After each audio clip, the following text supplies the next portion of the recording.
In the prestigious chambers of the Bristol County Superior Court, Judge Victoria Harrington looks down with unconcealed disdain at the young woman in the wheelchair before her.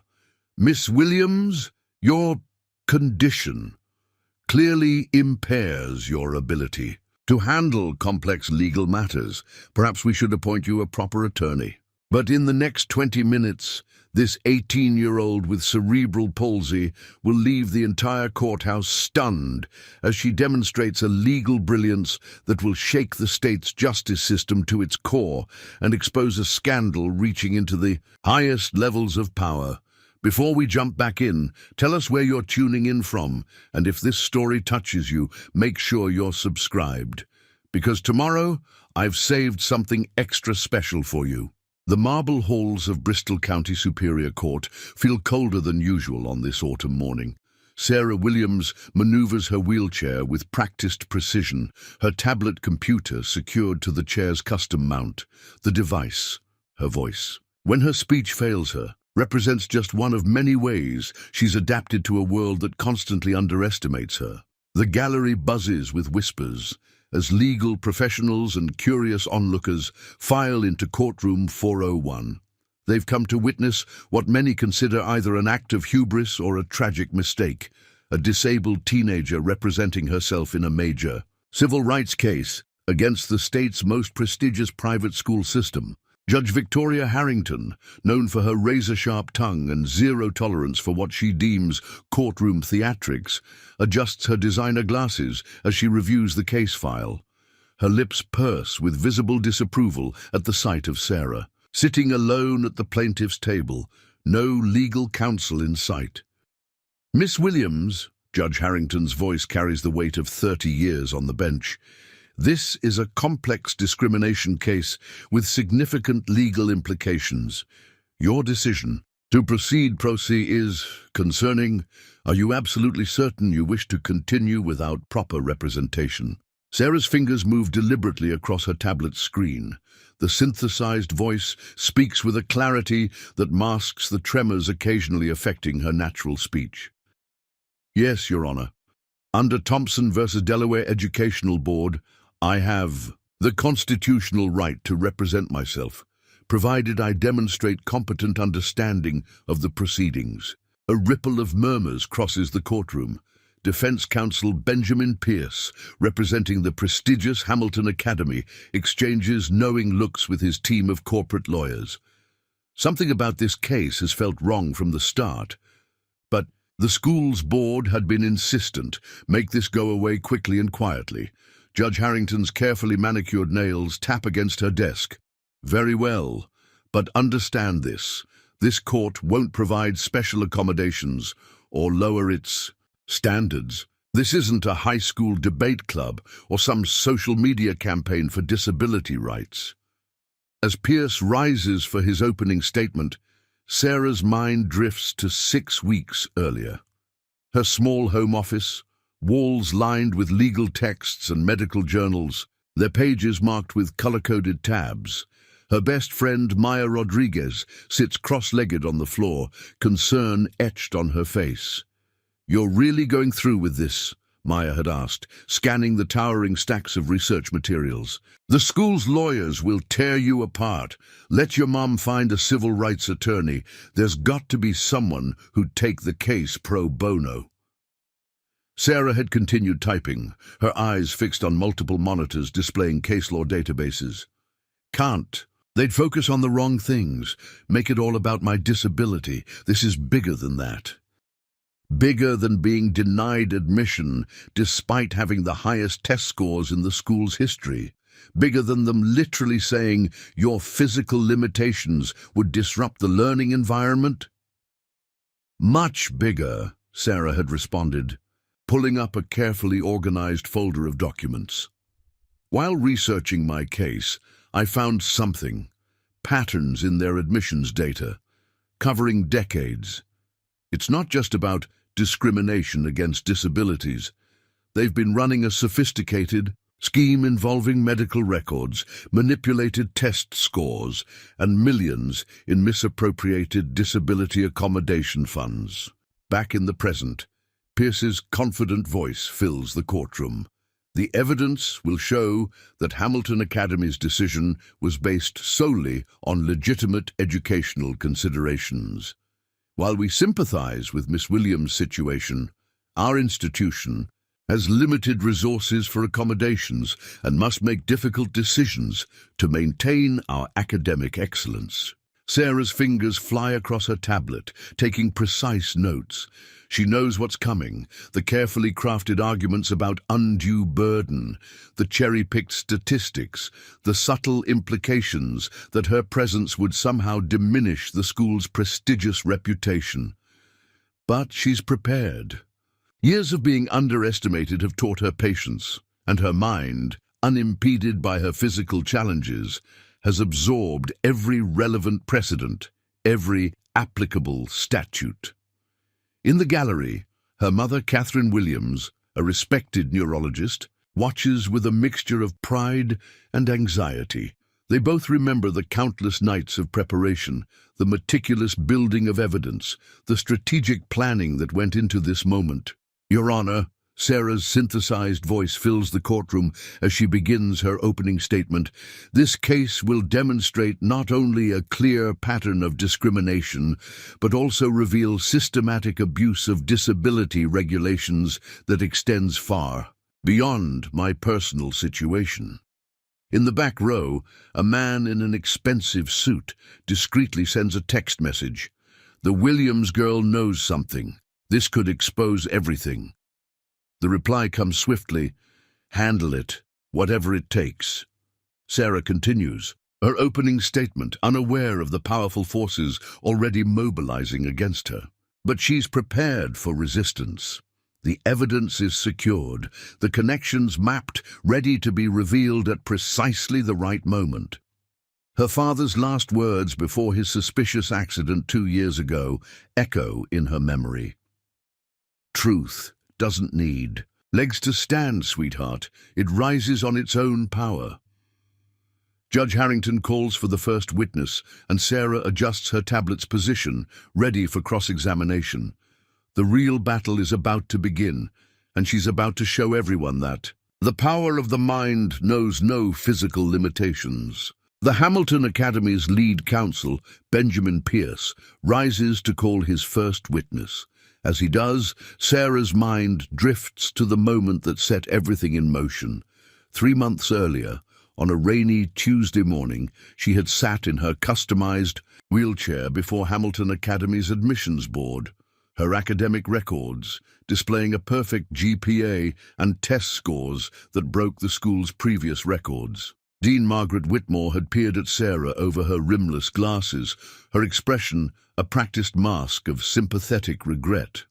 Miss Williams, while your academic achievements are impressive, Hamilton Academy prides itself on providing a comprehensive educational experience. We have concerns about your ability to fully participate in our rigorous program. Sarah had remained poised, her tablet ready. My accommodations plan addresses all practical considerations. The Americans with Disabilities Act requires— Yes, Dean Whitmore had interrupted, sharing knowing looks with her colleagues. We're quite familiar with ADA requirements. However, we must consider the overall impact on our learning environment. Our resources for special needs students are already stretched thin. That meeting had sparked something in Sarah. Not just anger at the discrimination, but curiosity. Why would a school with a $50 million endowment claim limited resources for accommodations? Her investigation had started that very night, diving deep into publicly available records, tax documents, and educational databases. In the present, Pierce calls Dean Whitmore herself to the stand. The dean cuts an imposing figure, in her tailored suit, projecting authority and academic gravitas. Sarah notices Judge Harrington's slight nod of approval. 2 powerful women who've navigated their way to the top of their respective fields. Dean Whitmore, Pierce begins. Could you explain Hamilton Academy's admissions process and accommodation policies? As the dean launches into a well-rehearsed speech about academic excellence and limited resources, Sarah's mind returns to the discoveries that followed her rejection. Late nights spent cross-referencing data, building spreadsheets, following paper trails that revealed disturbing patterns. Her mother had found her at 3 a.m. one morning, still working. Dr. Catherine Williams, despite her own exhaustion from a long hospital shift, had immediately recognized the intensity in her daughter's eyes, the same look her late husband had worn when pursuing a major investigation. "You found something, didn't you?" Catherine had asked, wheeling herself next to her daughter's desk. Sarah had turned one of her monitors toward her mother. "Look at these numbers. Over the past decade, Hamilton has received over $30 million in federal grants for disability accommodations. But their reported number of students with disabilities has decreased by 60% in the same period. The funds were supposedly spent on infrastructure improvements, but there's no record of any major construction or renovation projects. Just like the medical equipment funds at your father's last investigation," Catherine had whispered, the face paling. Sarah's father, James Williams, had been a prominent investigative journalist working on a story about medical equipment fraud when his car's brakes mysteriously failed 2 years ago. His final message to Sarah had been cryptic. "Follow the numbers, sweetheart. They always tell the real story." In the courtroom, Dean Whitmore continues her testimony, describing Hamilton's holistic admissions approach. Sarah tabs through her meticulously organized digital notes, preparing for cross-examination. Her tablet contains more than just questions. It holds the key to unraveling years of systematic fraud. Maya slips into the courtroom, taking a seat behind Sarah. She slides a USB drive onto her friend's desk, the final piece of evidence they'd been waiting for. As a student intern in Hamilton's administrative office, Maya had access to records that proved crucial to their investigation. "Dr. Stevens called in sick again," Maya had texted earlier, referring to Hamilton's longtime financial controller. "Third time since your lawsuit was filed. He's scared, Sarah. They all are." Pierce finishes his direct examination with practiced flourish.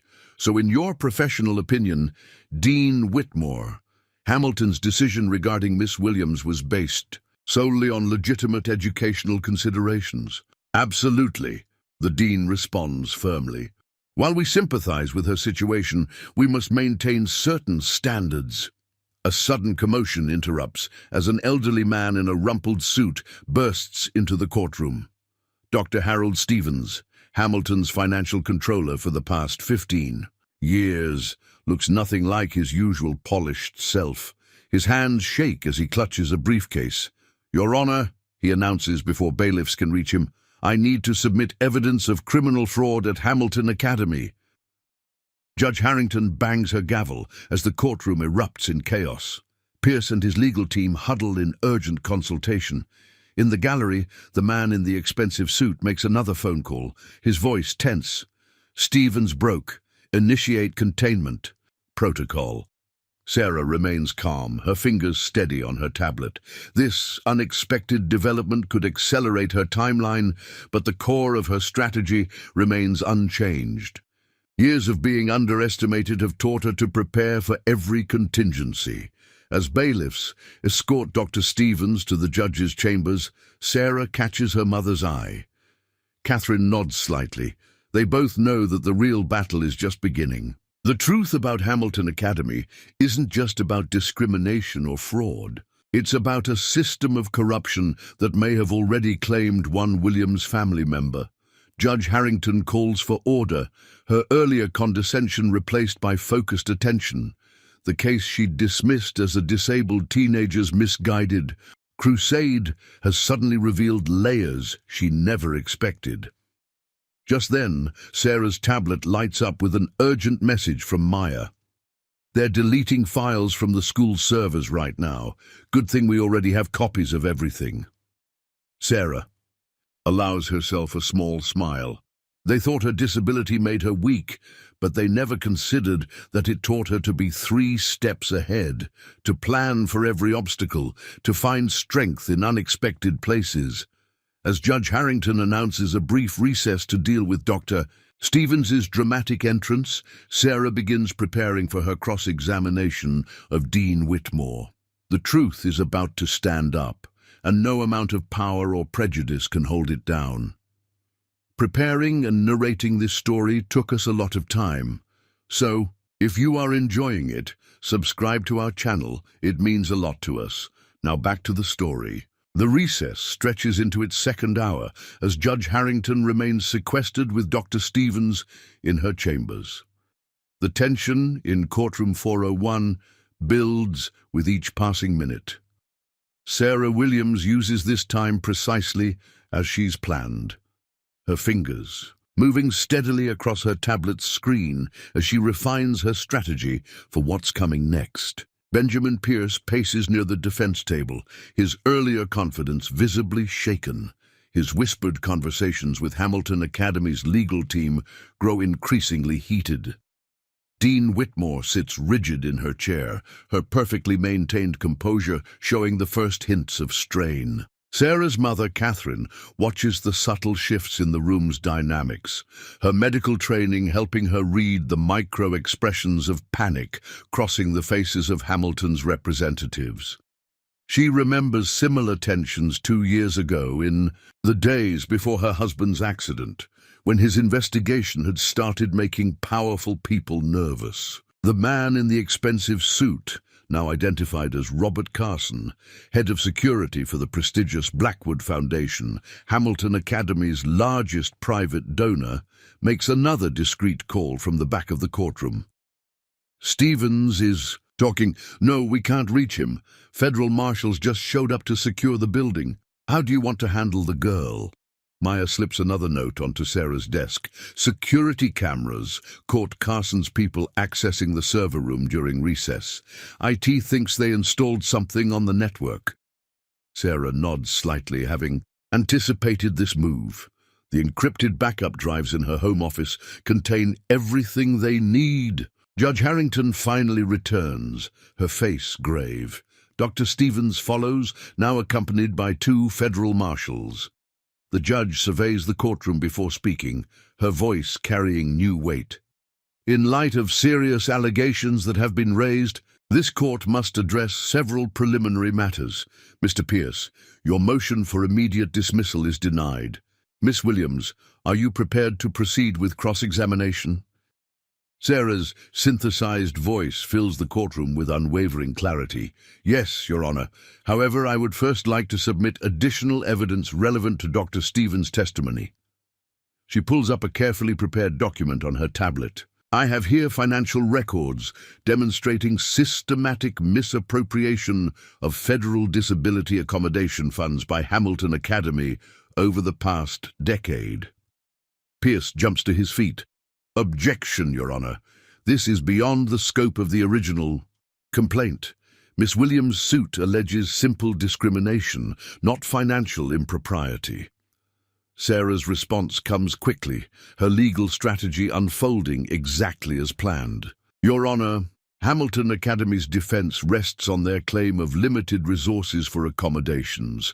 These records directly challenge that assertion and establish a pattern of discriminatory intent. Judge Harrington studies Sarah with new interest, her earlier dismissiveness replaced by growing respect. Objection overruled. However, Miss Williams, you should understand that expanding the scope of this case carries significant responsibilities. I understand completely, Your Honor. Sarah's synthesized voice carries a quiet confidence. I'm prepared to demonstrate that Hamilton Academy's discrimination against disabled students is part of a larger scheme involving misappropriated federal funds, falsified accommodation reports, and systematic violation of disability rights laws. Oh, Dean Whitmore's composed facade cracks slightly. She whispers urgently to Pierce, who looks increasingly uncomfortable. In the gallery, Carson types rapidly on his phone. his usual smooth demeanor showing signs of stress. Sarah continues, bringing up a series of documents on the courtroom's display screens. These records show that while Hamilton Academy reported spending over $30 million in federal disability accommodation funds, their actual expenditures for disabled students decreased by 78% during the same period. The question is, where did that money really go? She pulls up another document, this one showing a complex web of financial transfers. The funds were channeled through a series of shell companies, ultimately flowing to offshore accounts controlled by the Blackwood Foundation. The same foundation that supposedly champions educational access while actively working to exclude disabled students. Pierce rises again, his voice strained. Your Honor, these allegations are outrageous and completely unsupported. On the contrary, Sarah interrupts, her tablet displaying a new set of documents. These internal emails, which Dr. Stevens has now authenticated, show explicit discussions between Hamilton Academy's board and Blackwood Foundation representatives about using disability funds for other purposes while maintaining what they call a clean public image. Judge Harrington leans forward, studying the documents with intense focus. Mr. Pierce, these appear to be internal communications from your client. Would you care to explain why they weren't included in discovery? As Pierce stumbles through a response, Sarah catches movement in her peripheral vision. Carson is quietly leaving the courtroom, but she's not concerned. Every exit is now monitored by federal marshals, and more importantly, she has already set the next phase of her plan in motion. Maya's tablet lights up with an incoming message. FBI just arrived at Hamilton Academy with search warrants. They're securing all financial records and electronic devices. Catherine Williams watches her daughter with a mixture of pride and concern. Sarah's brilliance has never been in doubt, but now she's displaying the same fearless pursuit of justice that characterized her father's investigative work. The same pursuit that ultimately cost him his life. Judge Harrington calls for order as the courtroom erupts in whispers. Miss Williams, these allegations extend far beyond the original scope of this case. Are you prepared for the implications of what you're presenting? Sarah's response is unwavering. Your Honor, I've been preparing for this moment for 2 years. Hamilton Academy's discrimination against me wasn't an isolated incident. It was part of a systematic effort to exclude disabled students while profiting from funds meant to support us. Today, that system begins to crumble. In the gallery, Dr. Stevens clutches his briefcase tighter, knowing his decision to come forward has set unstoppable events in motion. The federal marshals stand alert, watching for any signs of interference. As Sarah prepares to reveal the next layer of evidence, the truth that had been confined to a wheelchair is about to stand up and walk on its own power, and no amount of legal maneuvering or corporate influence can stop it now. The afternoon session begins with an unexpected development. As Sarah Williams prepares to continue her presentation of evidence, Benjamin Pierce receives an urgent message from Hamilton Academy's Board of Trustees. His face tightens as he reads it, and he immediately requests a brief conference with Judge Harrington. In the judge's chambers, Pierce's usual confidence has evaporated completely. Your Honor, in light of recent developments, Hamilton Academy wishes to propose an immediate settlement. He slides a document across the desk, the numbers on it reflecting the board's panic. We're prepared to offer Miss Williams full admission with accommodations, plus substantial compensation for damages. Judge Harrington studies the offer before turning to Sarah, who has wheeled herself into the chambers. Miss Williams, this is a generous offer.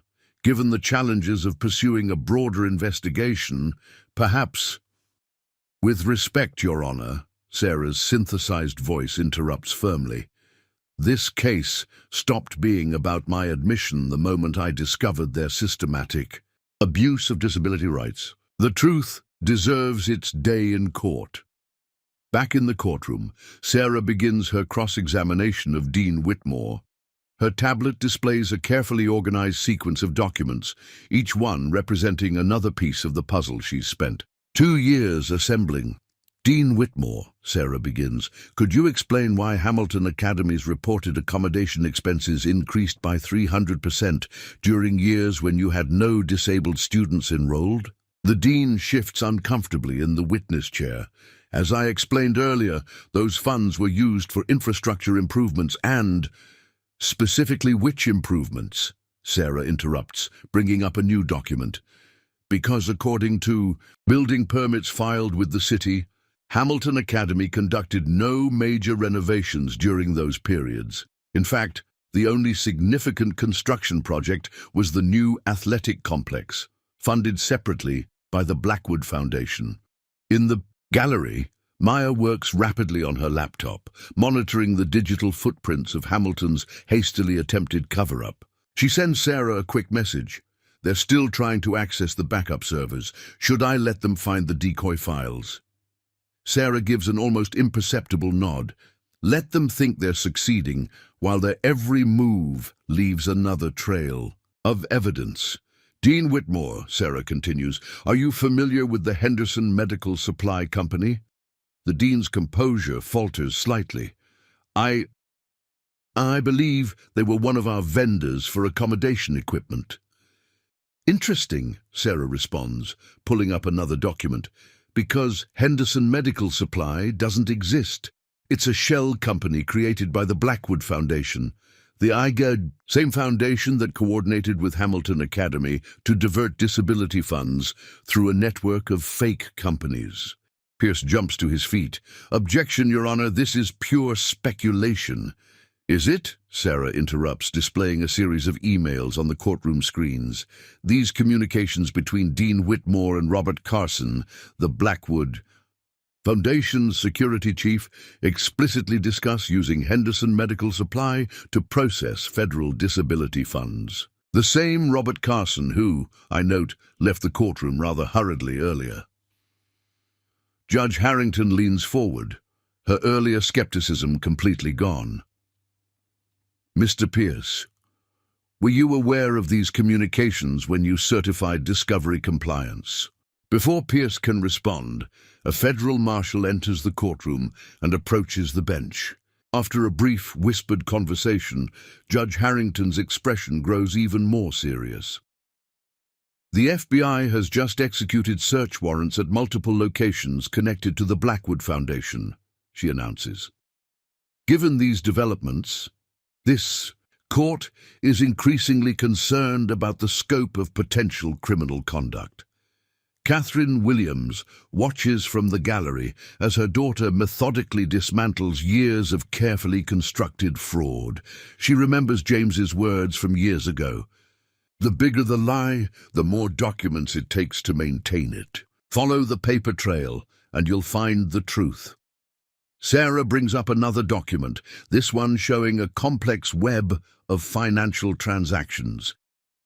Dean Whitmore, could you explain why Hamilton Academy's disability accommodation funds were transferred through 7 different shell companies before reaching accounts in the Cayman Islands? The dean's hands tremble slightly as she reaches for her water glass. I'm not familiar with the details of our financial operations. Really? Sarah's synthesized voice carries a note of challenge. Because here's an email from your personal account approving these exact transfers. The same email chain where you discuss using the funds to finance the Blackwood Foundation's private ventures while maintaining what you call a disability-free campus environment.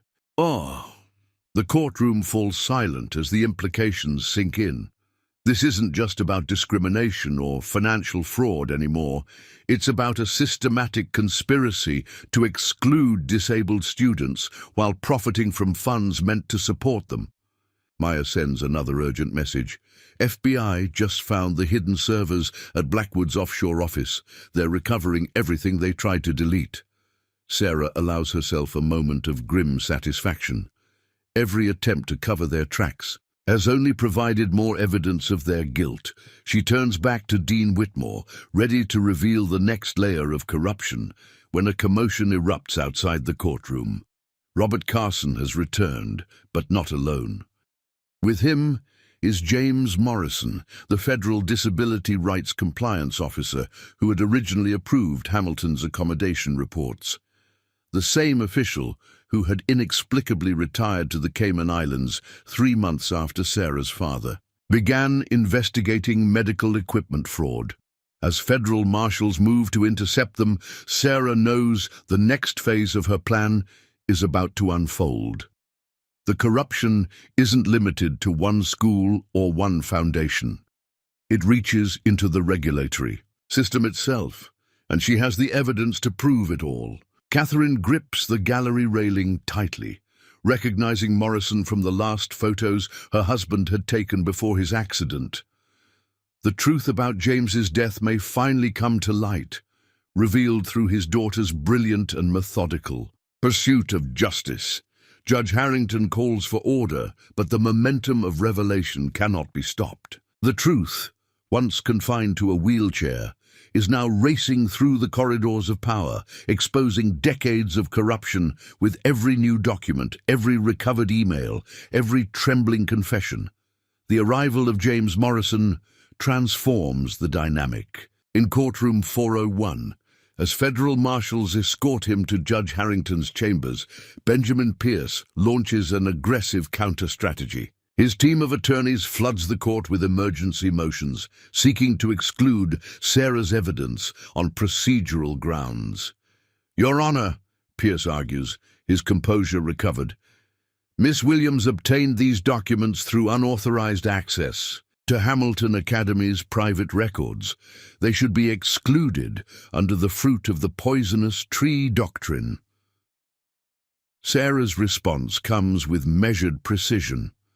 Every document presented was obtained through legal channels, public records requests, whistleblower submissions, and properly subpoenaed financial records. If Mr. Pierce checks the metadata on the files, he'll find they all came from official sources. Judge Harrington reviews the competing motions while the courtroom holds its breath. In the gallery, Catherine Williams notices Robert Carson engaging in intense whispered conversations with several well-dressed individuals who have just arrived. She recognizes one as Senator William Preston, chairman of the state's Education Funding Committee. Sarah's tablet lights up with an urgent message from Maya. "They're trying to corrupt our backup files. The encryption is holding, but they've brought in serious technical resources. Also, 3 more Hamilton board members just resigned." The judge's voice cuts through the tension. "Mr. Pierce, your motion to exclude is denied. The evidence appears to have been properly obtained. However," she turns to Sarah, "given the expanding scope of these allegations, this court needs to address jurisdictional questions." Sarah anticipates this challenge, bringing up a new set of documents on her screen.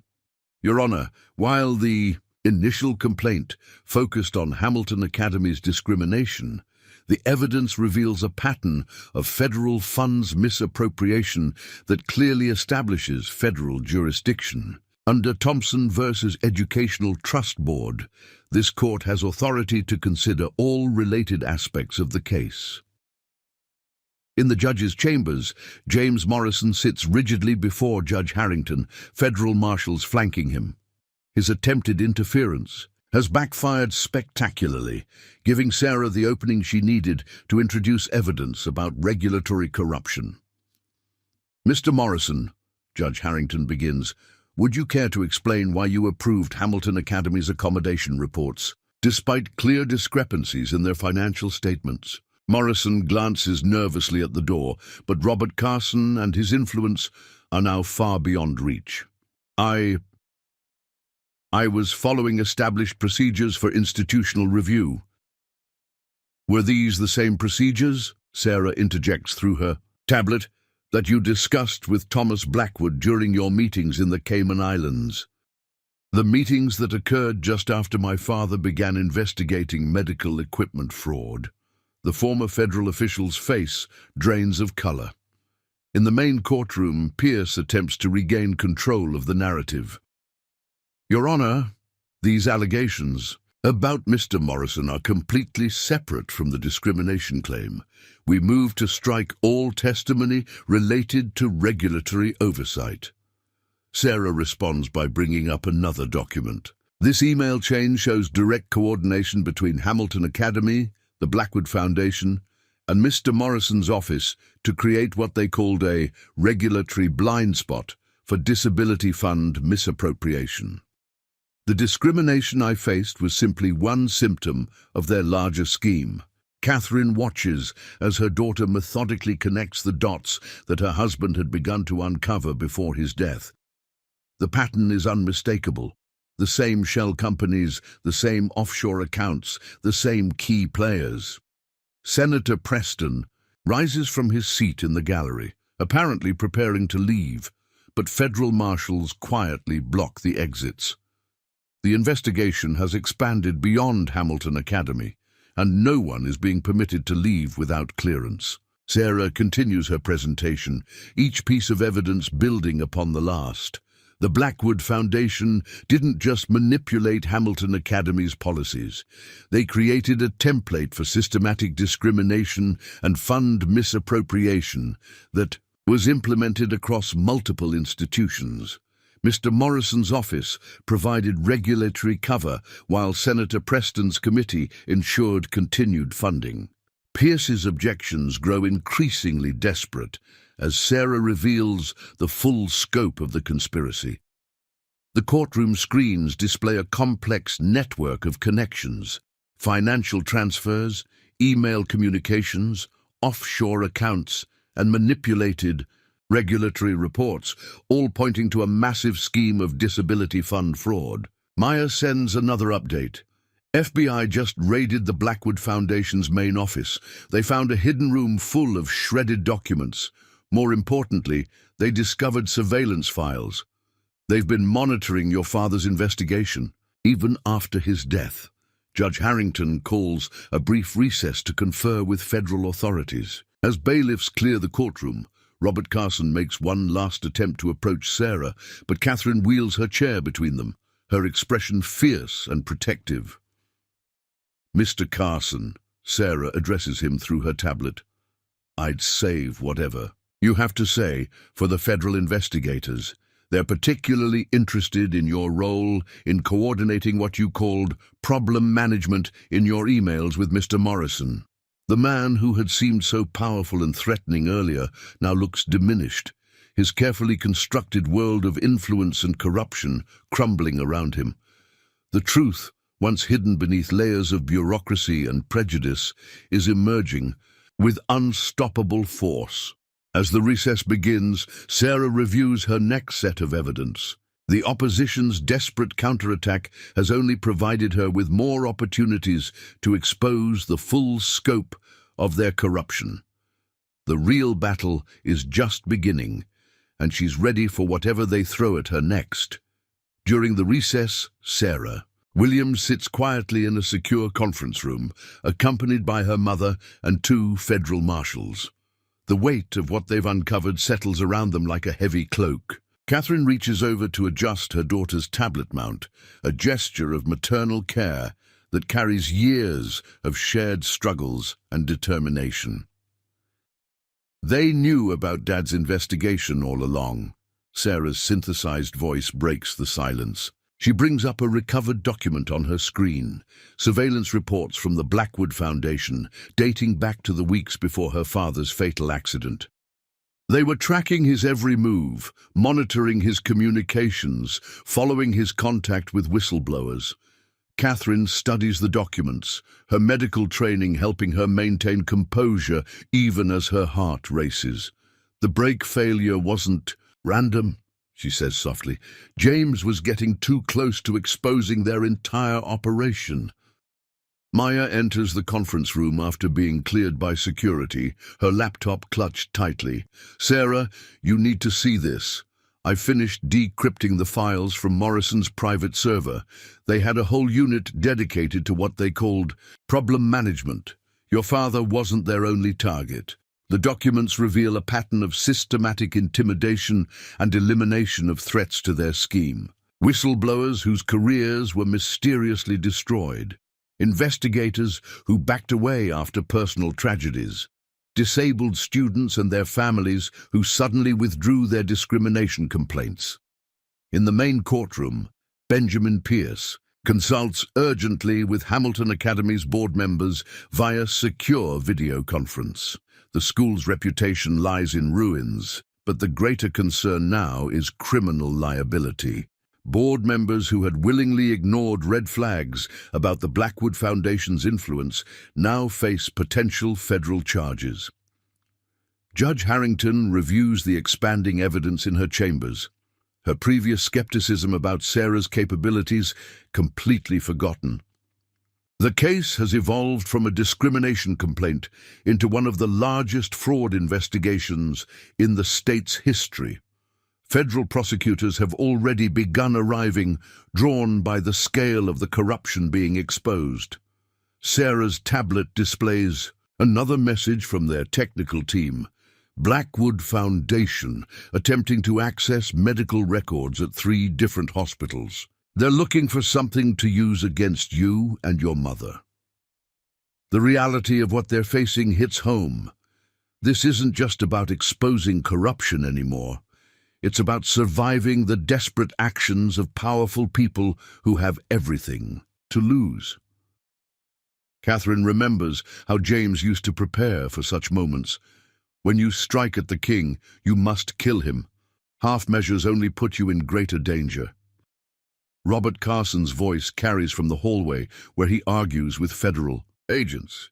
You don't understand what you're dealing with. This goes higher than you can imagine. One phone call and this whole investigation disappears. Sarah accesses another set of encrypted files, these containing the Foundation's political connections. Senator Preston's involvement was just the beginning.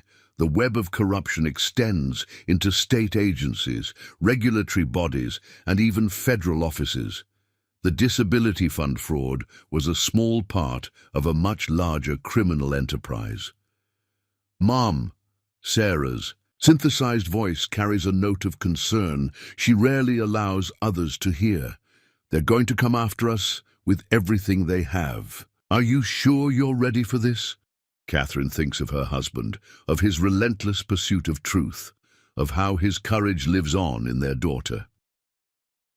They took your father from us, she responds firmly. They tried to deny you your rights. They've hurt countless other families. We finish this, no matter what. Maya's laptop pings with another alert. They're mobilizing their media contacts. Get ready for a smear campaign. They'll try to paint Sarah as an attention-seeking teenager manipulated by greedy lawyers. But Sarah has prepared for this too. Years of being underestimated, of having people dismiss her brilliant mind because of her physical limitations, have taught her to document everything meticulously. Every piece of evidence is backed by multiple sources.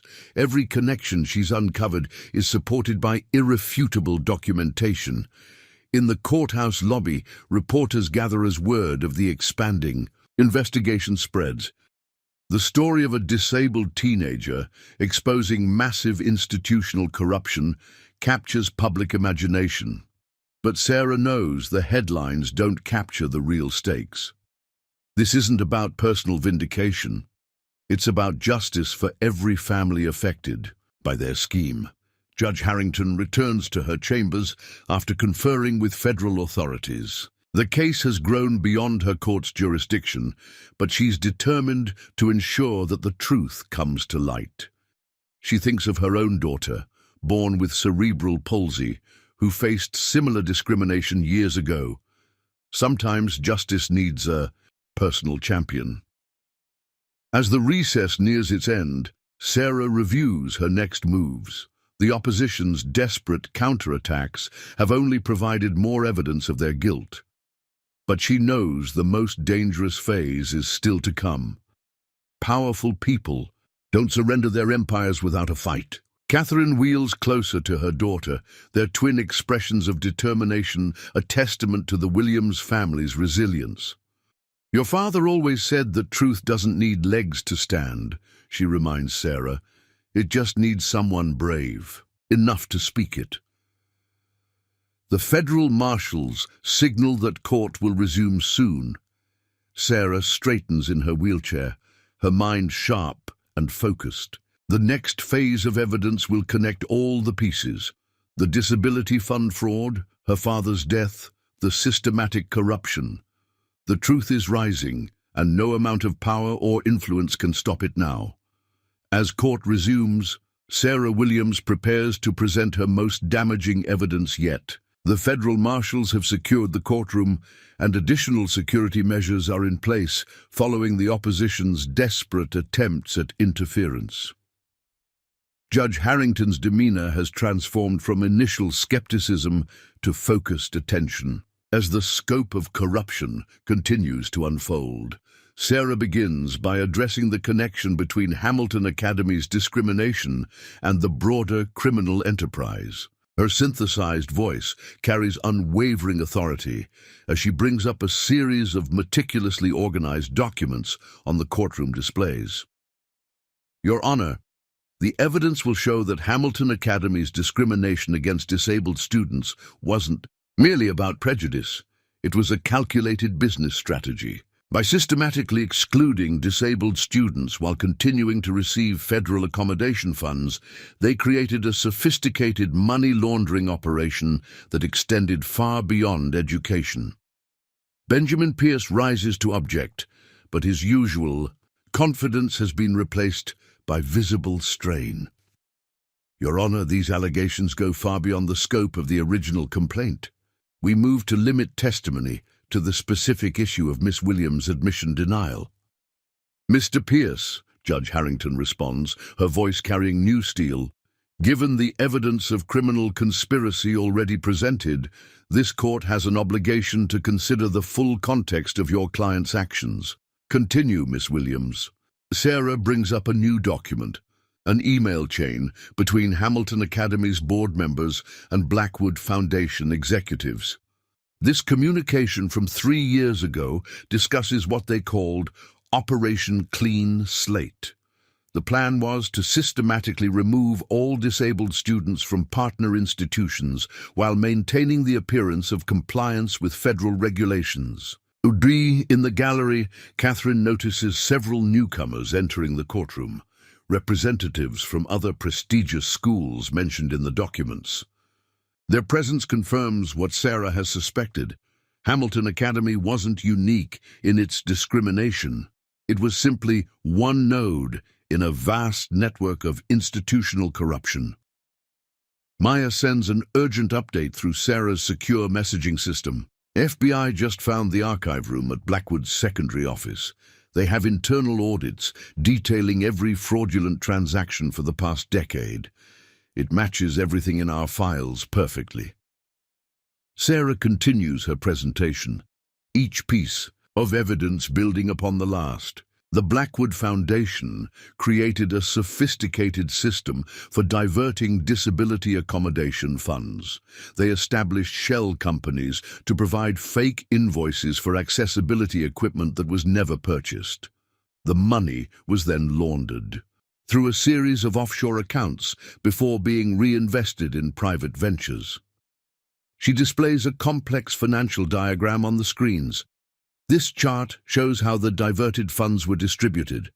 40% went to private investment, accounts controlled by board members and foundation executives. 30% was used to bribe regulatory officials and influence political decisions.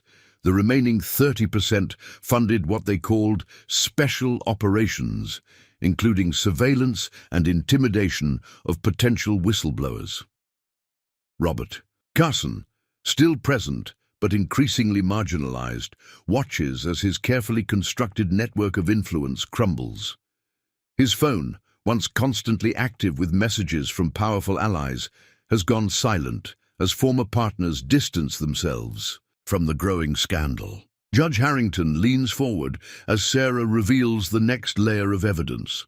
These documents show systematic manipulation of medical records and disability assessments. They created false evaluations to justify denying accommodations, while simultaneously claiming federal funds for support services they never provided. Catherine's medical training allows her to recognize the implications immediately.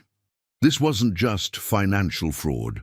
It was a deliberate manipulation of medical documentation to support their discriminatory practices. The same pattern her husband had begun to uncover in his investigation of medical equipment fraud. Sarah's tablet receives another alert from their technical team.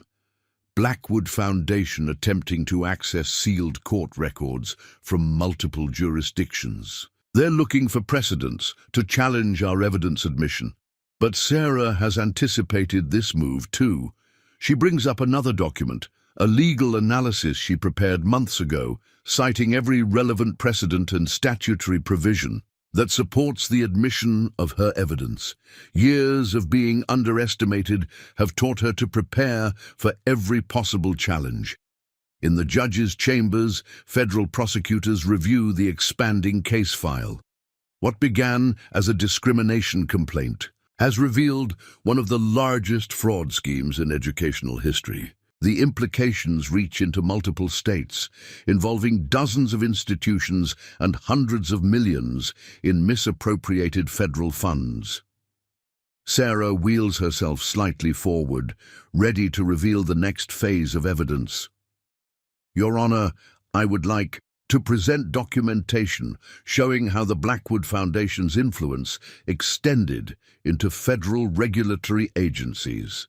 These records demonstrate systematic corruption of oversight processes, including direct payments to officials responsible for disability compliance reviews.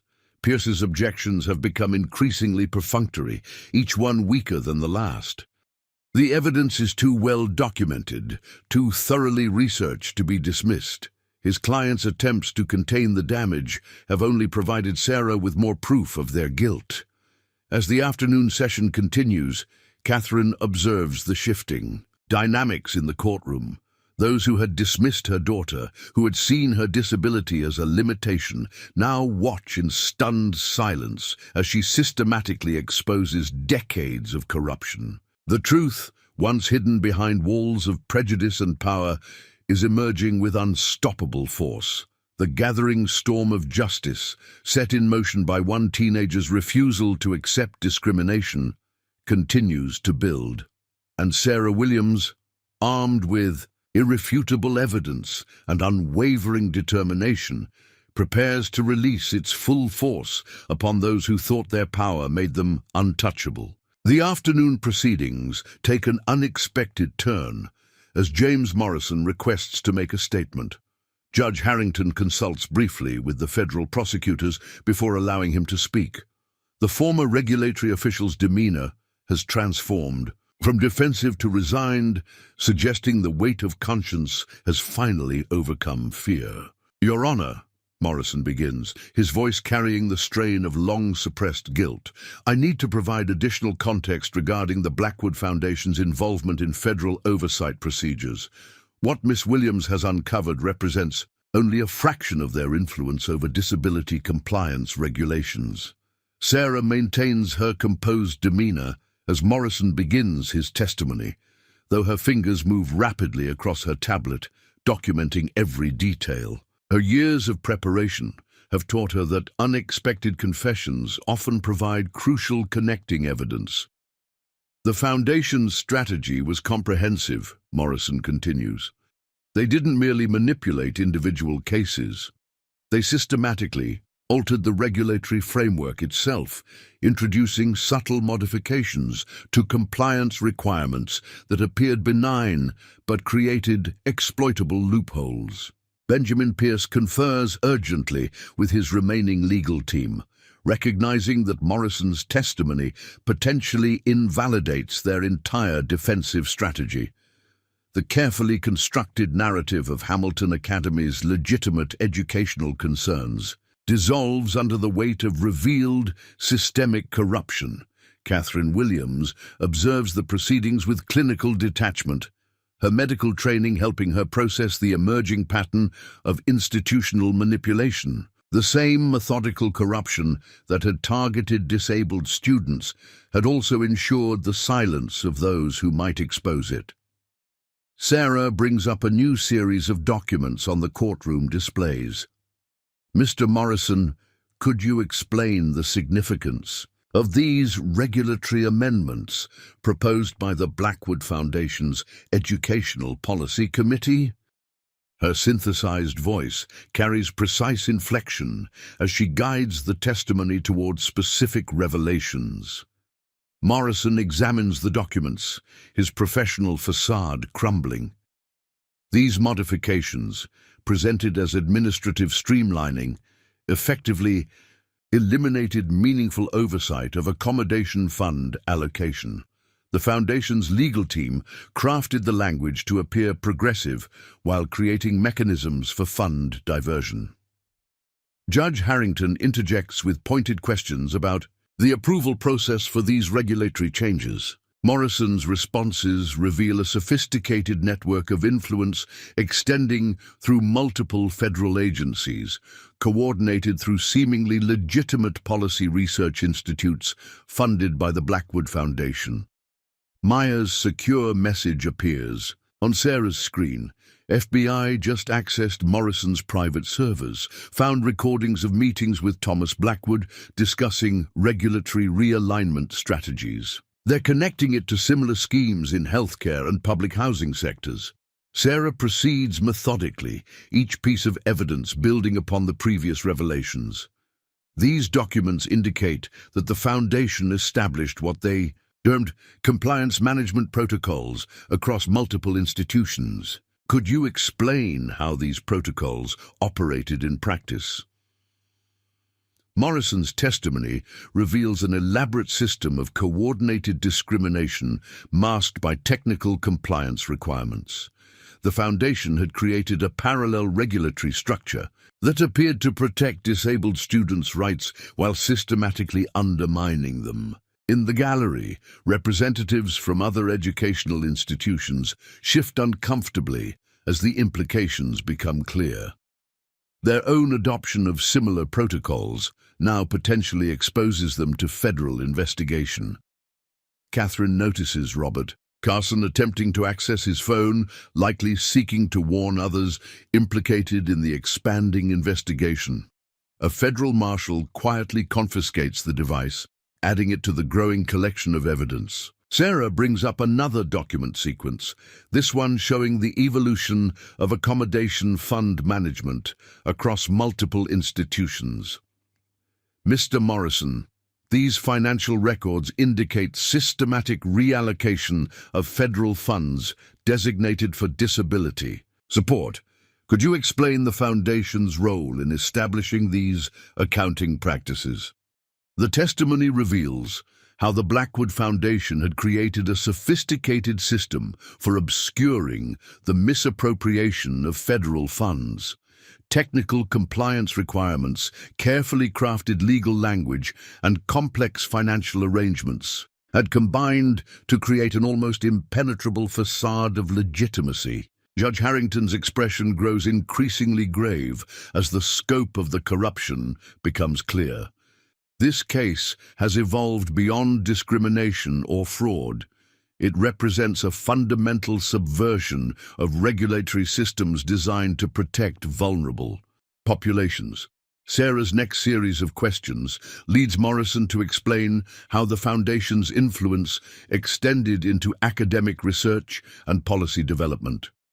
They had systematically funded studies supporting their discriminatory practices while suppressing research, highlighting the benefits of inclusive education. Catherine remembers James's last conversation about his investigation, his growing recognition that the medical equipment fraud he had uncovered connected to a larger pattern of systematic discrimination.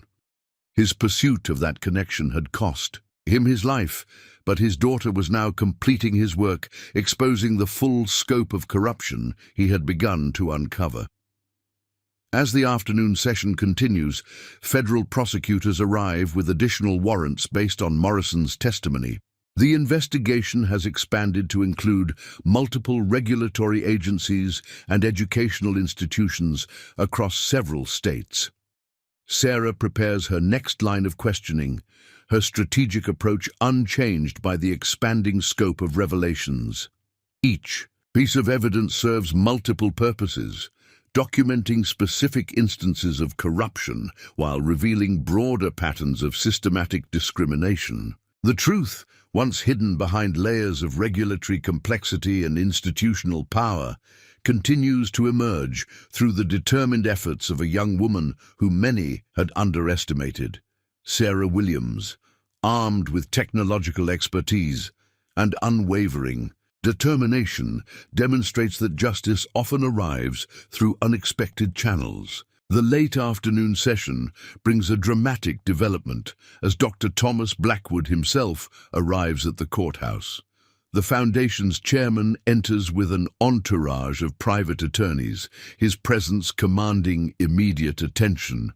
Sarah Williams observes his arrival with calculated interest, having anticipated this moment in her strategic planning. Judge Harrington addresses the new arrival with measured authority. Dr. Blackwood, I understand you wish to address this court regarding the allegations presented against your foundation. Be advised that your testimony may be used in concurrent federal investigations. Blackwood approaches the witness stand with the confidence of someone accustomed to controlling narratives. His tailored suit and commanding presence reflect years of wielding influence in educational policy circles. However, Sarah notices subtle signs of strain beneath his polished exterior. Your Honor, Blackwood begins, I appear voluntarily to address what I believe are serious mischaracterizations of the Blackwood Foundation's educational initiatives. Our organization has consistently supported academic excellence and institutional development. Sarah initiates her cross-examination with precision, her synthesized voice carrying clear purpose. Dr. Blackwood, could you explain the Foundation's involvement in what internal documents refer to as Project Accessibility Reform? The question triggers visible tension in Blackwood's composure. Before he can respond, Sarah displays a series of emails on the courtroom screens. The documents reveal detailed discussions between Blackwood and various institutional leaders about restructuring disability programs to optimize resource allocation. Catherine Williams recognizes several names in the email chains, prominent figures her husband had mentioned during his investigation. The connections between educational discrimination and medical equipment fraud become increasingly apparent. These communications, Sarah continues, outline a systematic approach to what you termed regulatory optimization. Could you explain why this optimization consistently resulted in reduced services for disabled students while maintaining federal funding levels? Blackwood attempts to redirect the discussion toward technical compliance requirements, but Sarah's preparation proves superior. She presents another document set showing the Foundation's internal financial analyses. The figures demonstrate how redirected accommodation funds generated substantial private profits through a network of controlled enterprises. Maya sends an urgent update through Sarah's secure channel. FBI just accessed Blackwood's private server farm, found archived communications with international partners. The scheme extends beyond U.S. borders. Judge Harrington leans forward as Sarah reveals the next layer of evidence. Dr. Blackwood, these records indicate your foundation established what you called educational efficiency protocols. Could you explain why these protocols consistently resulted in the systematic exclusion of disabled students from partner institutions? The questioning leads Blackwood through a carefully constructed sequence of revelations. Each answer he provides opens new avenues for Sarah to expose additional aspects of the corruption. His attempts to maintain plausible deniability crumble under the weight of documented evidence. Catherine observes the proceedings with growing recognition. The sophisticated methods used to conceal discrimination mirror the techniques her husband had discovered in medical equipment procurement.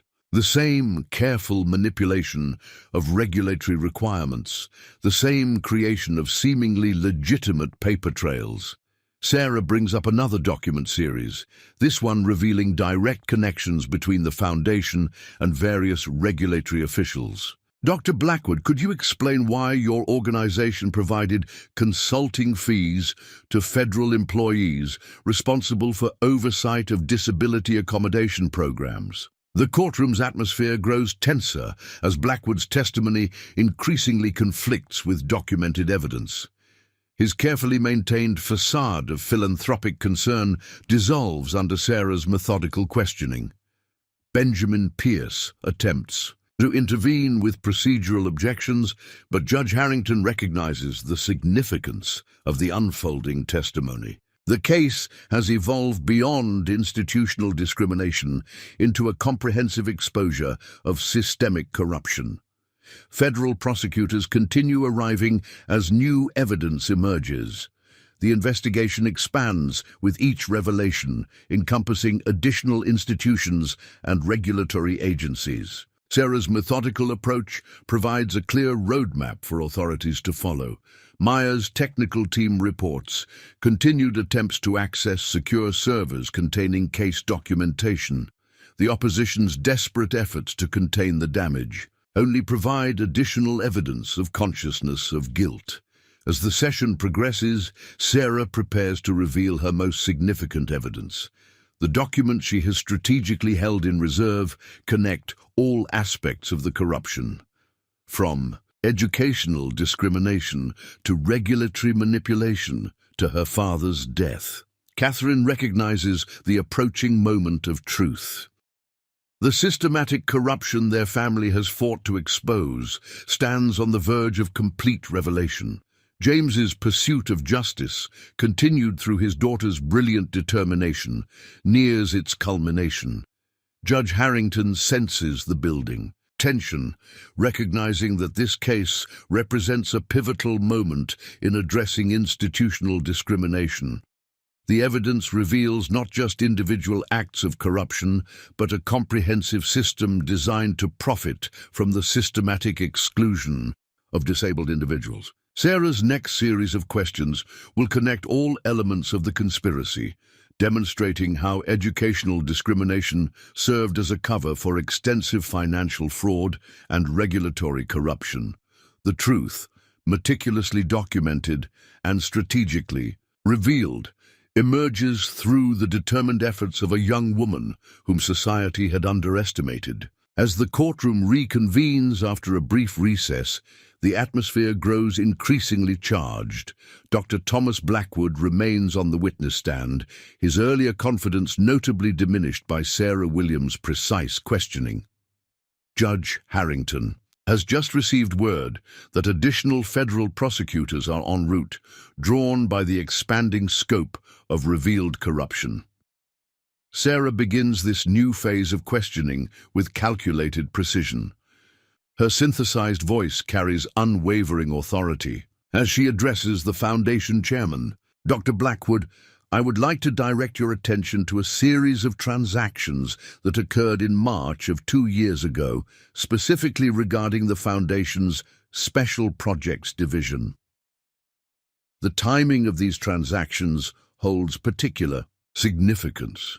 They occurred just days before James Williams' fatal accident. Catherine Williams leans forward slightly, her medical training helping her maintain composure as her daughter approaches the connection they've long suspected. These financial records, Sarah continues, displaying documents on the courtroom screens, show substantial payments from the Foundation to a private security firm, Global Shield Securities. Could you explain the nature of these services? Blackwood's attempt at a dismissive response falters as Sarah immediately brings up another document. Perhaps this internal memo from Global Shield's operations director will help refresh your memory. It references surveillance and containment of specific individuals investigating disability accommodation fraud. Benjamin Pierce rises to object, but Judge Harrington's expression makes clear that the court will hear this line of questioning. The implications of these revelations extend far beyond educational discrimination into potential criminal conspiracy. Maya sends an urgent update through Sarah's secure channel. FBI cybercrime unit just cracked Global Shield's encrypted server, found detailed surveillance reports on James Williams from the weeks before his accident. They're moving to secure their offices now. Catherine observes subtle changes in Blackwood's demeanor as Sarah methodically connects elements of the conspiracy. The Foundation chairman's carefully maintained facade shows increasing strain as each new piece of evidence reveals the true scope of his organization's activities. Dr. Blackwood, Sarah continues, her questioning unwavering, these documents indicate your foundation established what you termed protective protocols for dealing with potential threats to your operations. Could you explain why these protocols included detailed personal information about investigators and their families? The courtroom falls silent as Sarah displays another series of documents. These records reveal a systematic approach to neutralizing opposition, from character assassination to professional sabotage to more direct interventions. The Foundation's influence extended far beyond educational policy into darker realms of power and control. Federal marshals quietly enter the courtroom, taking positions near key exits. The investigation has evolved beyond regulatory violations into potential criminal conspiracy at the highest levels. Sarah's methodical exposure of evidence provides a clear path for prosecutors to follow. Judge Harrington interjects with pointed questions about the Foundation's oversight procedures. Blackwood's responses grow increasingly evasive as the documented evidence contradicts his attempts at explanation. The sophisticated network of influence he built over decades unravels under careful scrutiny. Sarah brings up another document sequence, this one revealing direct connections between the Foundation and various accident investigations. These communications discuss what you termed problem resolution in cases where traditional methods proved insufficient. Could you explain the Foundation's interest in manipulating accident investigations? Catherine maintains her professional composure, but her hands grip her wheelchair's armrests tightly. The systematic nature of the Foundation's operations becomes increasingly clear, from educational discrimination to regulatory manipulation to the elimination of threats. Maya's technical team reports increased activity on secure channels associated with the Foundation's board members. Desperate attempts to contain damage only provide additional evidence of consciousness of guilt. The opposition's carefully constructed world of influence and power crumbles under the weight of documented truth. Sarah prepares to reveal her most damaging evidence yet. The documents she has strategically held in reserve will connect all aspects of the conspiracy, from educational discrimination to her father's death. Years of careful preparation and determination lead to this crucial moment. Federal prosecutors continue arriving as new evidence emerges. The case expands beyond individual corruption into a comprehensive exposure of systemic abuse of power. Sarah's methodical approach provides authorities with a clear roadmap for prosecution. Judge Harrington recognizes the historic significance of these proceedings. What began as a discrimination complaint has revealed a sophisticated criminal enterprise operating under the guise of educational policy. The truth, meticulously documented and strategically revealed, emerges through the determined efforts of a young woman whom society had underestimated. As the tension builds, Sarah wheels herself slightly forward, ready to deliver the final sequence of revelations. The opposition's desperate attempts at containment have only provided her with more evidence of their guilt. The truth, once confined, by physical limitations and institutional power, now stands ready to reshape the landscape of justice. The weight of revelation settles heavily in Courtroom 401 as Sarah Williams prepares to address the connection between her father's death and the Blackwood Foundation's operations. The afternoon light casts long shadows through the high windows, matching the gravity of the moment. Dr. Thomas Blackwood remains on the witness stand, his earlier arrogance replaced by visible apprehension. "Dr. Blackwood," Sarah begins, her synthesized voice steady despite the emotional weight of what follows, "I would like to discuss the Foundation's response to my father's investigation into medical equipment fraud 2 years ago." She brings up a new document on the courtroom displays, a detailed timeline correlating Foundation activities with James Williams' final investigation. Catherine Williams watches with carefully maintained composure as her daughter methodically establishes the connection they've long suspected. The medical examiner's reports about James's accident had always seemed incomplete, their technical explanations at odds with the evidence. Sarah displays another document series, these recovered from Global Shield's encrypted servers. These surveillance reports detail my father's movements in the weeks before his death. They include photographs, tracking data, and what you termed intervention recommendations. Baidu, could you explain why your educational foundation maintained such comprehensive surveillance of a medical equipment fraud investigator? Blackwood attempts to deflect, claiming no direct knowledge of security operations, but Sarah's preparation proves superior. She brings up internal communications, showing his personal approval of surveillance activities and intervention strategies. The Foundation's carefully constructed facade of legitimacy continues to crumble. Maya sends an urgent update through Sarah's secure channel. FBI forensics team just finished analyzing James's accident site with new evidence. Found trace evidence matching Global Shield equipment. They're executing additional search warrants now. Judge Harrington leans forward as Sarah reveals the next layer of evidence. These documents show regular communications between your foundation and certain automotive repair facilities. Could you explain why an educational organization needed specialized expertise in brake system modifications? The question hangs in the air as federal prosecutors exchange significant looks. The technical details in the documents align perfectly with the circumstances of James Williams's fatal accident.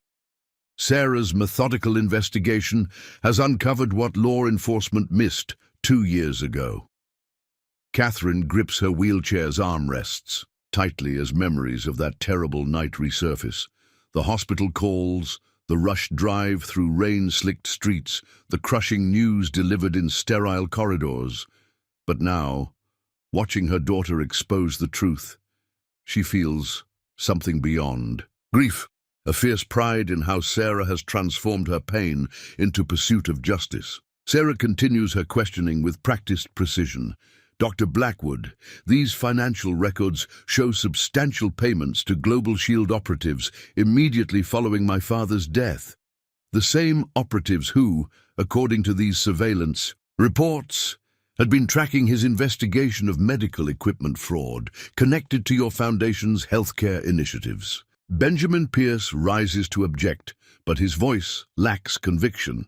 The evidence Sarah presents leaves no room for alternative explanations. The Foundation's involvement in James Williams's death becomes increasingly clear with each revealed document. Federal marshals move closer to Blackwood as Sarah displays another document sequence. These records reveal a systematic approach to eliminating threats to the Foundation's operations, from character assassination to professional sabotage, to carefully orchestrated accidents. Maya's technical team reports increased encryption activities on Foundation servers, desperate attempts to hide evidence that Sarah has already secured.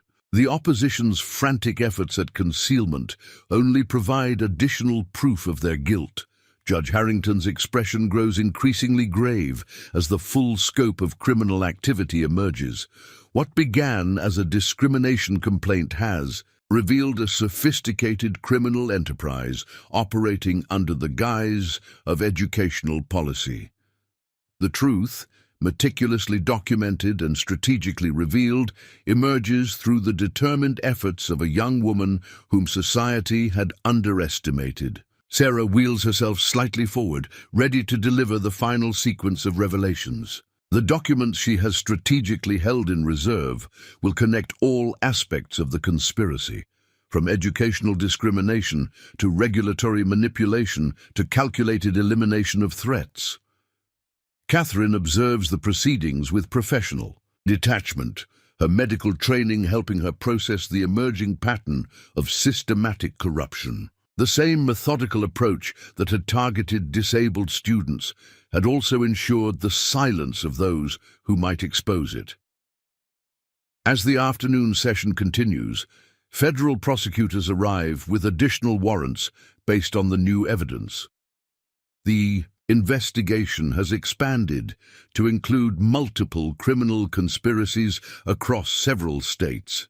Sarah's methodical approach provides authorities with a clear roadmap for prosecution. Sarah prepares her next line of questioning, her strategic approach unchanged by the emotional weight of the revelations.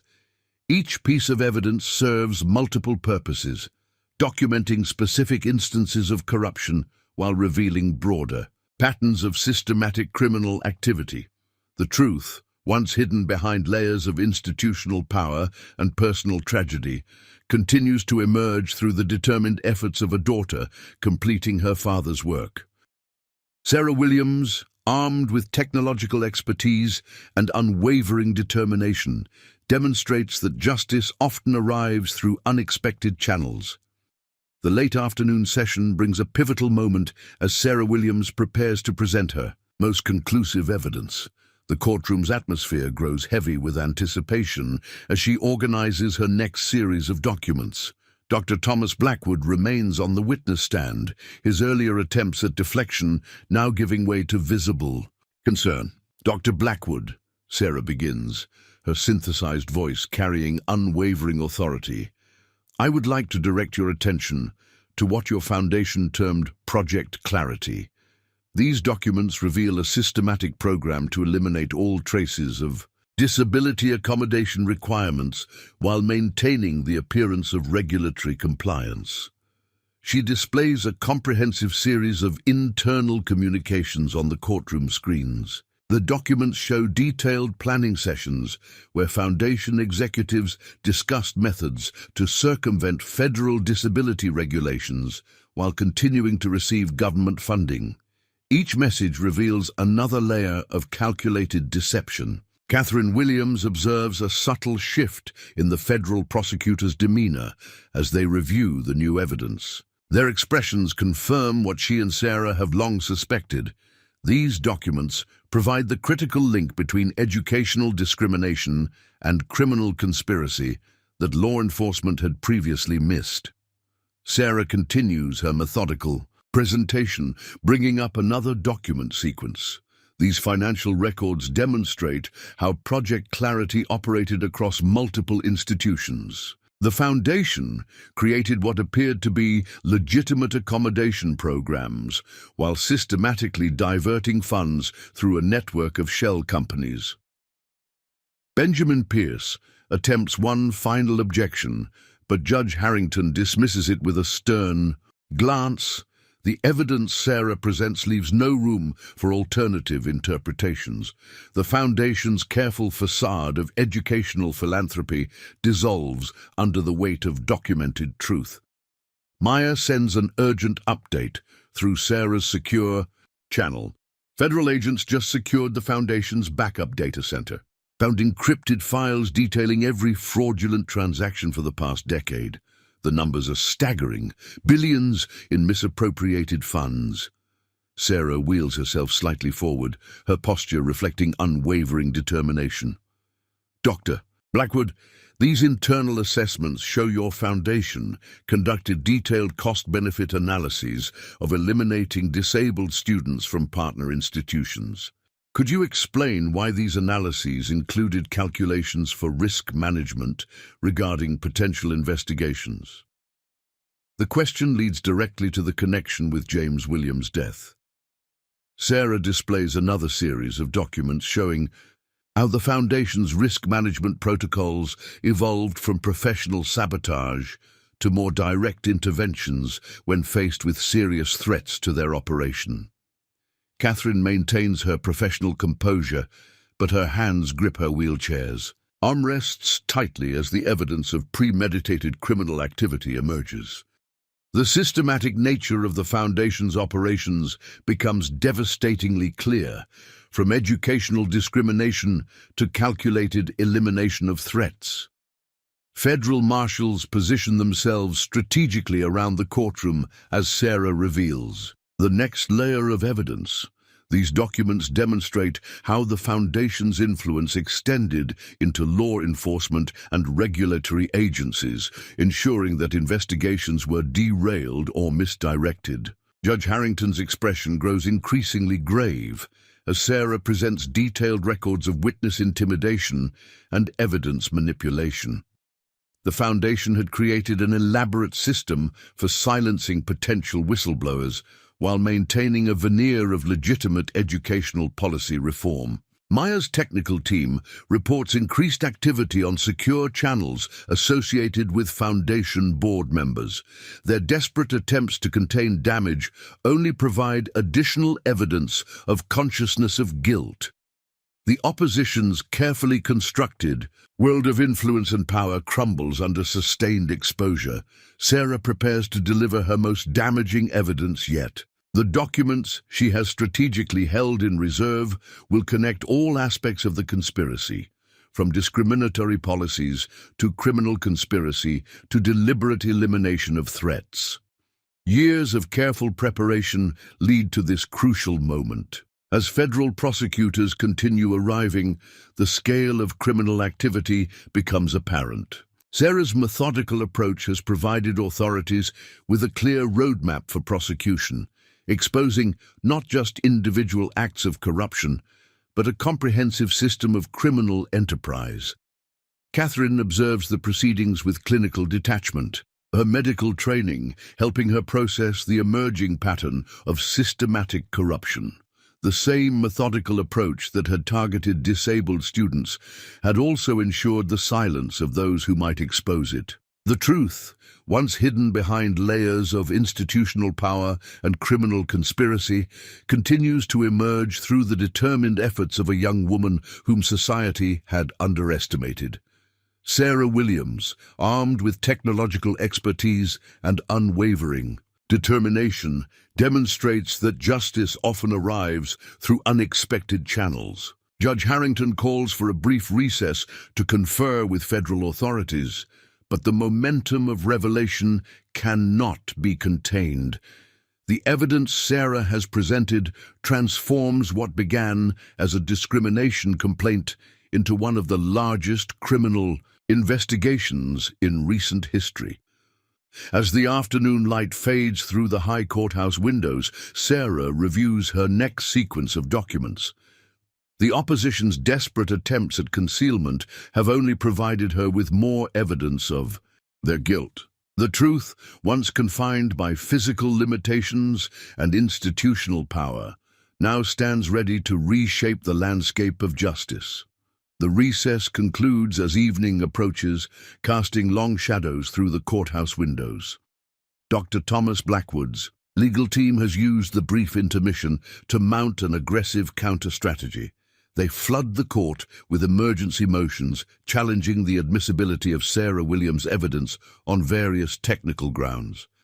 Benjamin Pierce rises to present their argument, his earlier uncertainty replaced by calculated desperation. Your Honor, we move to exclude all evidence obtained through Miss Williams' investigation on the grounds that it was acquired without proper authority. Furthermore, we contend that her status as a private citizen raises serious questions about chain of custody and authentication. Sarah remains composed as she prepares her response, her fingers moving precisely across her tablet surface. The opposition's strategy reflects exactly what she had anticipated during her years of preparation. Judge Harrington turns to her, awaiting her response to these new challenges. "Your Honor," Sarah's synthesized voice carries measured confidence, "every piece of evidence presented was obtained through legally permissible channels. I have prepared a comprehensive brief addressing each point of Mr. Pierce's motion." She brings up a meticulously documented legal analysis on the courtroom screens. Catherine Williams observes the proceedings with increasing concern as she notices Robert Carson, the Blackwood Foundation's head of security, engaged in intense, whispered conversations with several newcomers in expensive suits.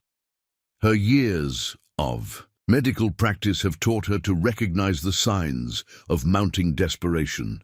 Maya sends an urgent update through Sarah's secure channel. "Multiple attempts to breach our secure servers detected. They're trying to corrupt the evidence backups. Our security protocols are holding, but the attacks are sophisticated and coordinated."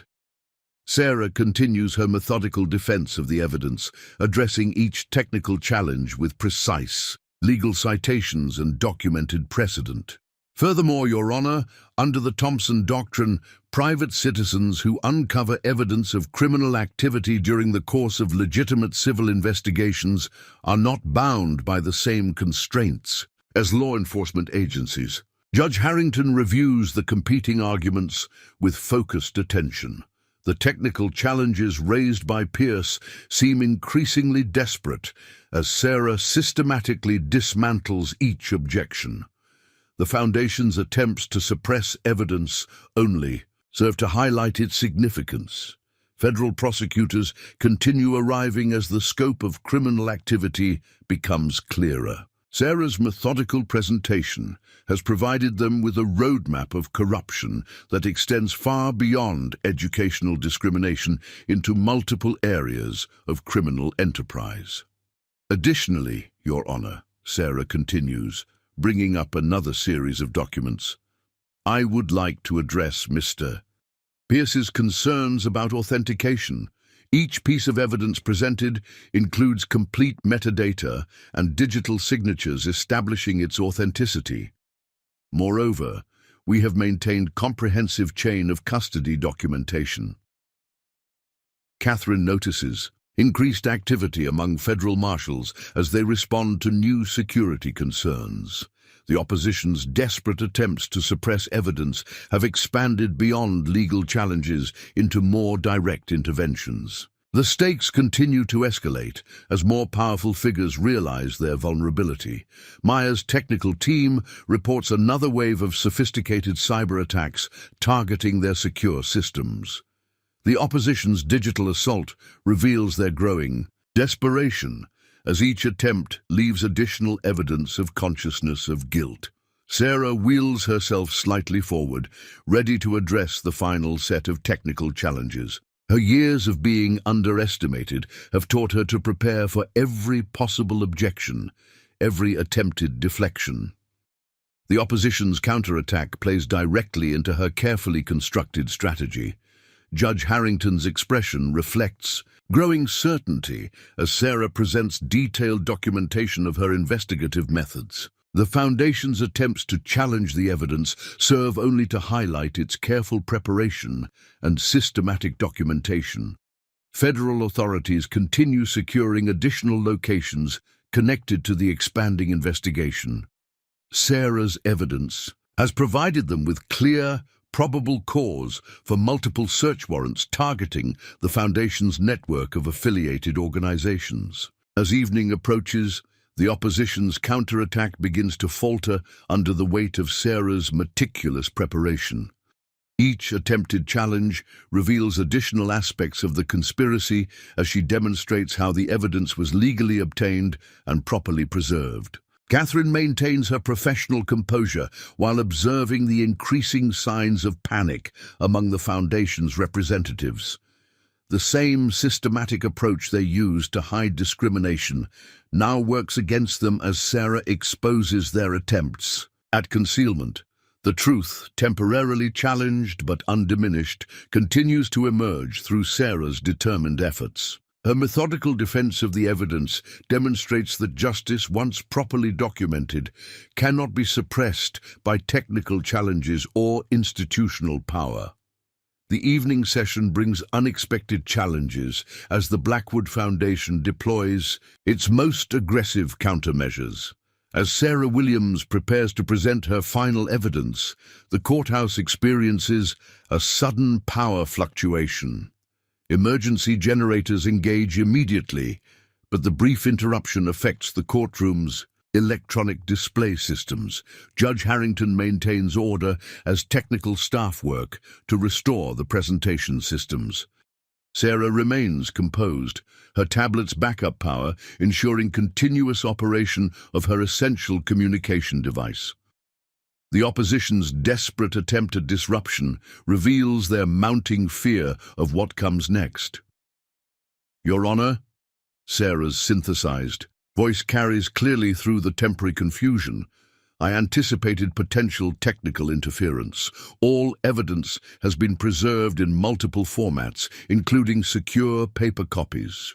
She gestures to sealed document boxes being brought forward by federal marshals, demonstrating once again her methodical preparation for every contingency. Catherine Williams notices increased activity among Foundation representatives as their technical gambit fails to derail the proceedings. Robert Carson's whispered conversations with his security team carry an edge of panic that his professional demeanor can no longer fully conceal. Maya sends an urgent message through Sarah's secure channel. Coordinated cyber attacks detected across multiple systems.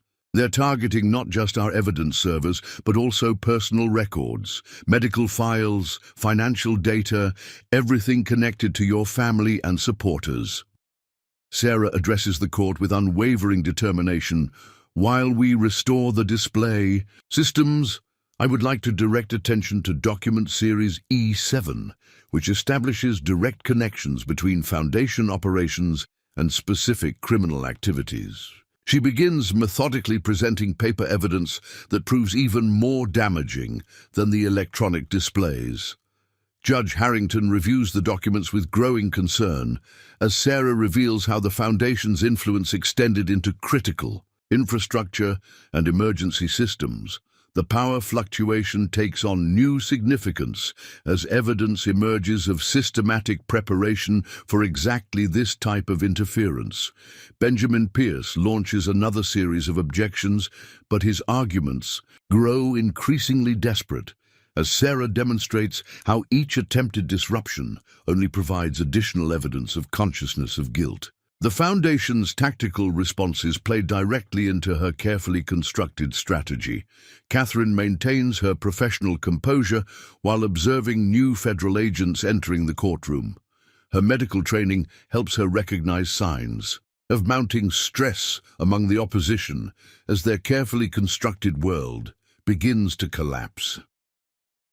The same systematic approach they used to hide discrimination now reveals their desperate attempts at concealment. Sarah wheels herself slightly forward, ready to address the latest challenges. These documents demonstrate how the Foundation prepared elaborate contingency plans for exactly this situation. Their emergency protocols reveal not just consciousness of guilt, but extensive premeditation in attempting to obstruct justice. Maya's technical team reports successful defense against the cyber attacks, each attempted intrusion documented and traced to its source. The opposition's digital assault provides federal investigators with additional evidence of criminal conspiracy, extending far beyond educational discrimination. The courtroom's regular systems gradually return online, but Sarah continues with paper documentation, demonstrating how the Foundation's influence corrupted essential services and emergency responses. Each attempt at interference reveals another layer of systematic criminal activity. Federal marshals move to secure additional areas of the courthouse as evidence emerges of potential physical security threats. The opposition's increasingly desperate measures demonstrate the accuracy of Sarah's assessment of their contingency plans.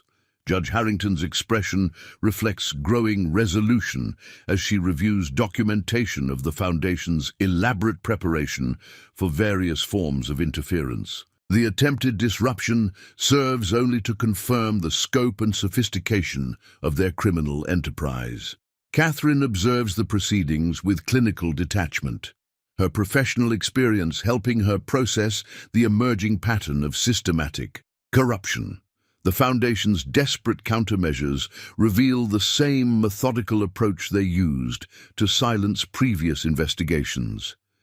As evening deepens outside the courthouse windows, Sarah prepares to reveal evidence that even power outages and cyber attacks cannot suppress. The opposition's increasingly desperate measures have only strengthened her position, providing additional proof of their determination to obstruct justice. The truth, temporarily challenged but undiminished, continues to emerge through Sarah's determined efforts. Her methodical preparation and multiple redundancies demonstrate that justice, properly documented and preserved, cannot be derailed by desperate attempts at interference. As dawn breaks over the courthouse on the third day of proceedings, the impact of Sarah Williams' revelations begins reshaping the entire landscape of disability rights and educational policy. Federal agents work through the night, executing simultaneous search warrants at multiple Blackwood Foundation facilities across the state. The evidence Sarah presented has triggered a cascade of institutional changes that no one can stop. Judge Harrington calls the morning session to order, her demeanor reflecting the gravity of what's about to unfold. Before we proceed, this court must address several unprecedented developments. The evidence presented by Ms. Williams has initiated federal investigations in 12 states. The Department of Justice has appointed a special task force specifically focused on disability rights, violations and institutional fraud. Sarah positions her wheelchair precisely at the plaintiff's table, her tablet displaying new evidence she's prepared for today's session. The opposition's desperate attempts at interference have only strengthened her position, providing additional proof of systematic corruption. Benjamin Pierce sits alone at the defense table, most of his legal team having withdrawn overnight as evidence of their own complicity in the Foundation's schemes emerged. Your Honor, Sarah's synthesized voice carries clear authority, I would like to present evidence demonstrating how the Blackwood Foundation's influence extended into regulatory agencies tasked with overseeing disability accommodations. These documents show systematic manipulation of oversight procedures across multiple jurisdictions. Catherine Williams notices a profound shift in the courtroom's dynamics. Officials who once dismissed her daughter now watch with focused attention as Sarah methodically dismantles decades of institutional corruption. The federal prosecutors have expanded into a larger conference room, coordinating investigations that grow broader with each new revelation. Maya sends an urgent update through Sarah's secure channel. State Education Board just called an emergency session. They're suspending all contracts with Blackwood Foundation affiliates. 3 board members have already resigned. The transformation accelerates as Sarah presents her next series of documents. These records demonstrate how the Foundation created a parallel regulatory structure designed to appear compliant while systematically undermining disability rights. Their methods have been adopted by institutions across the country, creating a network of discrimination hidden behind technical compliance. Judge Harrington reviews the evidence with growing concern. Ms. Williams, these documents suggest coordinated efforts to manipulate accessibility requirements extending far beyond educational institutions. How far does this network reach? Sarah's response carries measured precision. The evidence indicates the Foundation's methods have influenced healthcare facilities, public housing developments, and transportation systems. They created a comprehensive system for circumventing disability rights while maintaining the appearance of compliance. In the courthouse lobby, reporters gather as news of the expanding investigation spreads. The story of a disabled teenager exposing massive institutional corruption captures national attention, but Sarah remains focused on systematic change rather than personal vindication. Catherine observes new federal agents arriving with additional evidence recovered from Blackwood Foundation offices. The same methodical approach that had hidden discrimination now reveals its full scope as investigators follow Sarah's carefully documented trail of evidence. The morning session continues as Sarah presents proof of how deeply the corruption penetrated regulatory systems. Each revelation triggers immediate institutional responses: resignations, policy reversals, emergency reviews of accommodation, procedures. The transformation she initiated extends far beyond the courtroom, reshaping the landscape of disability rights enforcement. Judge Harrington's voice carries historic weight. This court has never witnessed such comprehensive exposure of institutional corruption. Miss Williams's evidence demonstrates not merely individual violations, but systematic subversion of disability rights across multiple sectors of society. Maya's technical team reports unprecedented activity as institutions rush to address their own compliance issues. The fear of similar exposure drives preemptive reforms as organizations recognize the vulnerability of discriminatory practices, Sarah revealed. The truth, finally unleashed through Sarah's determined efforts, continues transforming the system that once tried to exclude her. Her methodical preparation and unwavering persistence demonstrate that justice, properly documented and strategically pursued, can reshape even the most entrenched institutional practices. The afternoon sun casts harsh shadows through the courthouse windows as Sarah Williams confronts emerging resistance to the changes her revelations have sparked. While the morning's transformative momentum continues, powerful interests begin, mounting sophisticated counterattacks designed to contain the spread of reform. Your Honor, Benjamin Pierce addresses the court with renewed confidence. We've received amicus briefs from 12 major educational institutions expressing serious concerns about the practical implications of implementing such sweeping changes to accommodation policies. His tone suggests he's found new allies in his fight against reform. Sarah remains focused as she prepares her response, her tablet displaying careful analysis of these new challenges. The opposition has evolved, shifting from direct denial to more subtle forms of resistance. Instead of fighting the evidence, they now argue about implementation costs and reasonable timelines for change. Catherine Williams notices a shift in the gallery's composition. Representatives from other prestigious schools have arrived, their presence marking the formation of a coordinated response to protect their own interests. The same systematic approach that had hidden discrimination now organizes to resist its exposure. Maya sends an urgent update through Sarah's secure channel. Private school associations are lobbying state legislators. They're pushing for amendments to disability regulations that would create new exemptions under the guise of institutional autonomy. Sarah addresses these emerging challenges with characteristic precision.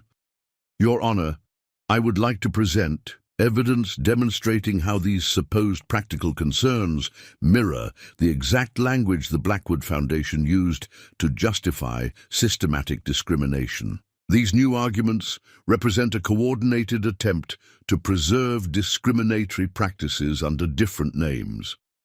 Judge Harrington reviews the parallel documentation Sarah provides, her expression hardening as she recognizes the pattern.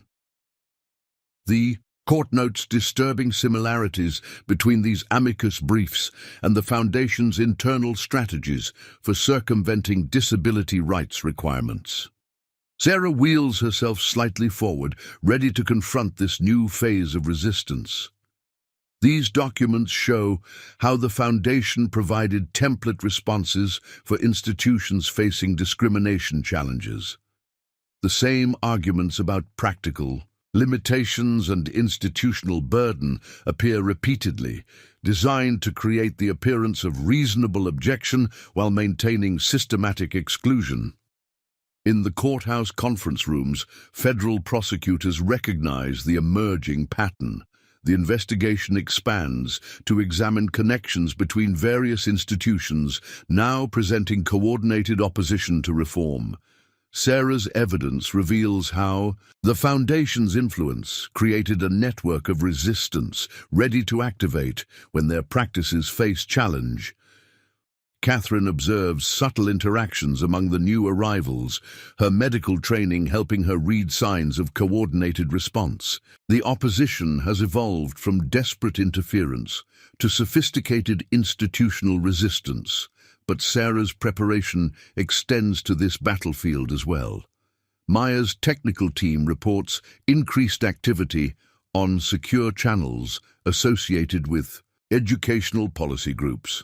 They're establishing new organizations with names emphasizing educational excellence and institutional preservation. Same discriminatory goals, new packaging. Sarah brings up another series of documents demonstrating how the Foundation prepared for exactly this type of coordinated resistance. These records show systematic preparation for protecting discriminatory practices through multiple layers of institutional defense.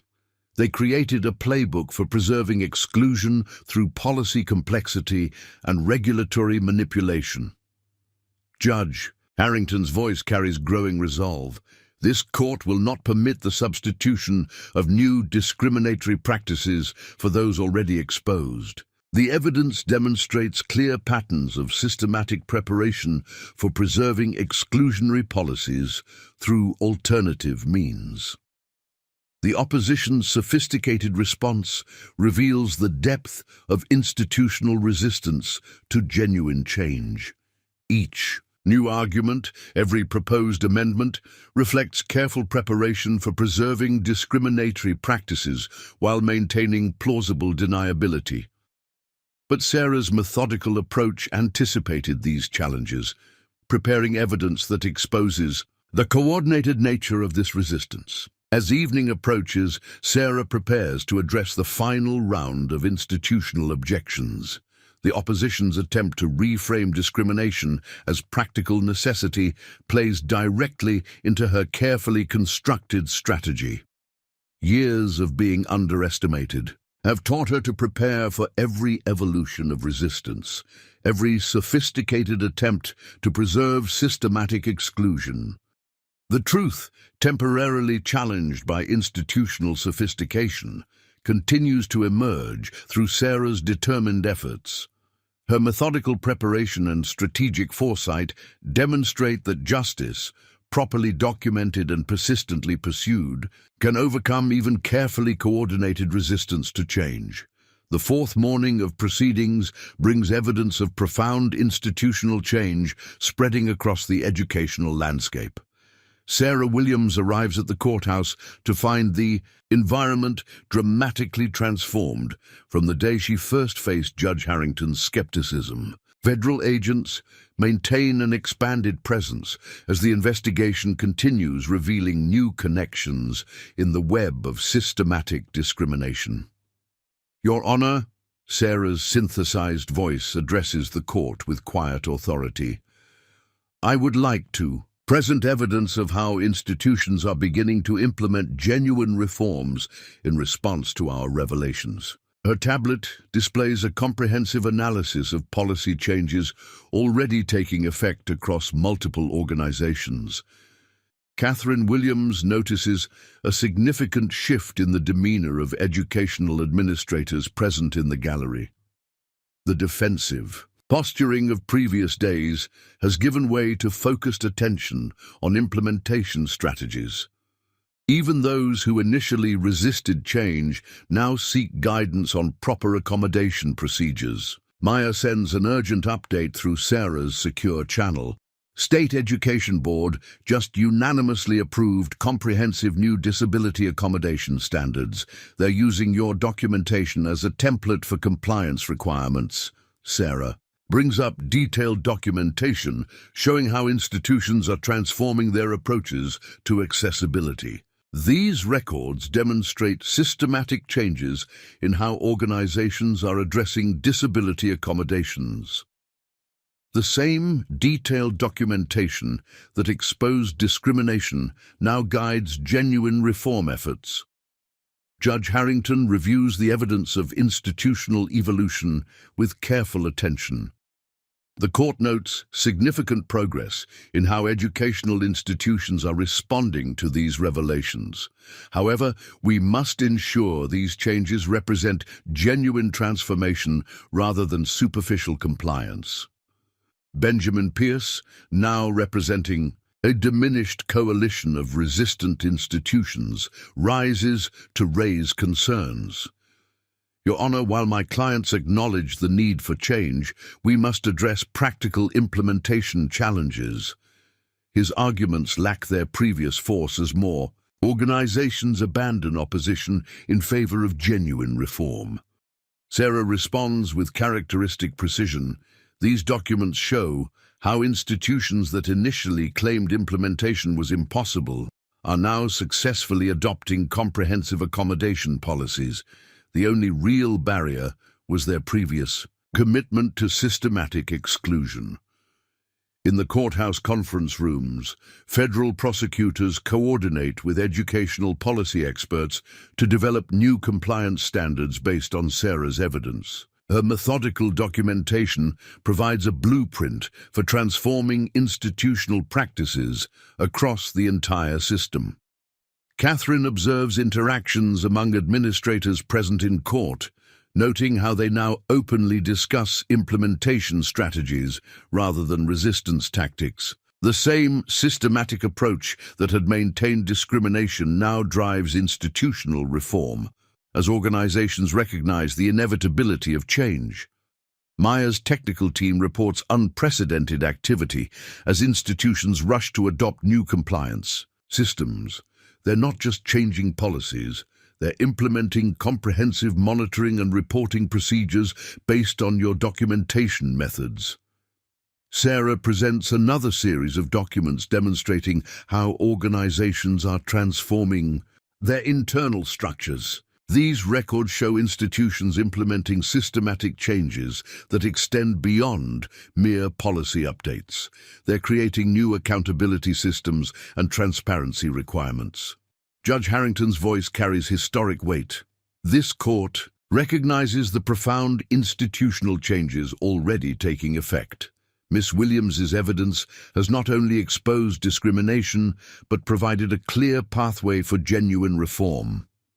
The afternoon session brings testimony from educational administrators, now leading reform efforts. They describe how Sarah's methodical exposure of discriminatory practices has created unprecedented momentum for genuine change. Institutions that once fought against accommodation now compete to demonstrate compliance. Catherine maintains her professional composure while observing this transformation, her medical training helping her appreciate the systematic nature of genuine institutional change. The same detailed documentation that exposed corruption now guides reform implementation across multiple organizations. Sarah wheels herself slightly forward, ready to present evidence of how reform efforts are spreading beyond individual institutions. These documents demonstrate how organizations are establishing new collaborative networks focused on implementing and maintaining genuine accommodation policies. Maya sends another update. Federal education authorities are adopting your documentation standards as official compliance requirements. Your methods for exposing discrimination are becoming the template for preventing it. The transformation continues accelerating as more institutions recognize the inevitability of change. Sarah's methodical approach has created a framework for reform that organizations now rush to adopt, transforming the landscape of educational accessibility. As evening approaches, Sarah prepares to present evidence of how these changes are affecting real lives. Beyond policy documents and compliance procedures, her efforts have begun creating genuine opportunities for disabled students previously excluded from educational institutions. The truth, now driving systematic change, continues reshaping institutional practices through Sarah's determined efforts. Her methodical preparation and strategic approach demonstrate that justice, properly documented and persistently pursued, can transform even the most entrenched discriminatory systems. The fifth day of proceedings opens with a sense of historic significance as Sarah Williams prepares to present evidence of lasting institutional change. The morning light streaming through the courthouse windows illuminates a transformed environment where federal agents now coordinate with educational administrators to implement comprehensive reforms. Your Honor, Sarah addresses the court through her tablet. I would like to present documentation showing how these reforms are being permanently integrated into institutional structures. Her screen displays complex diagrams of new organizational systems designed to prevent future discrimination. Catherine Williams observes a profound shift in how officials interact with her daughter. The condescension that marked their early encounters has been replaced by genuine respect as Sarah's expertise helps guide the implementation of lasting changes. Even those who initially dismissed her now seek her input on establishing permanent protections. Maya sends an urgent update through the secure channel. National Education Association just announced new mandatory disability rights training based on your documentation. They're creating a permanent oversight division specifically focused on accommodation compliance.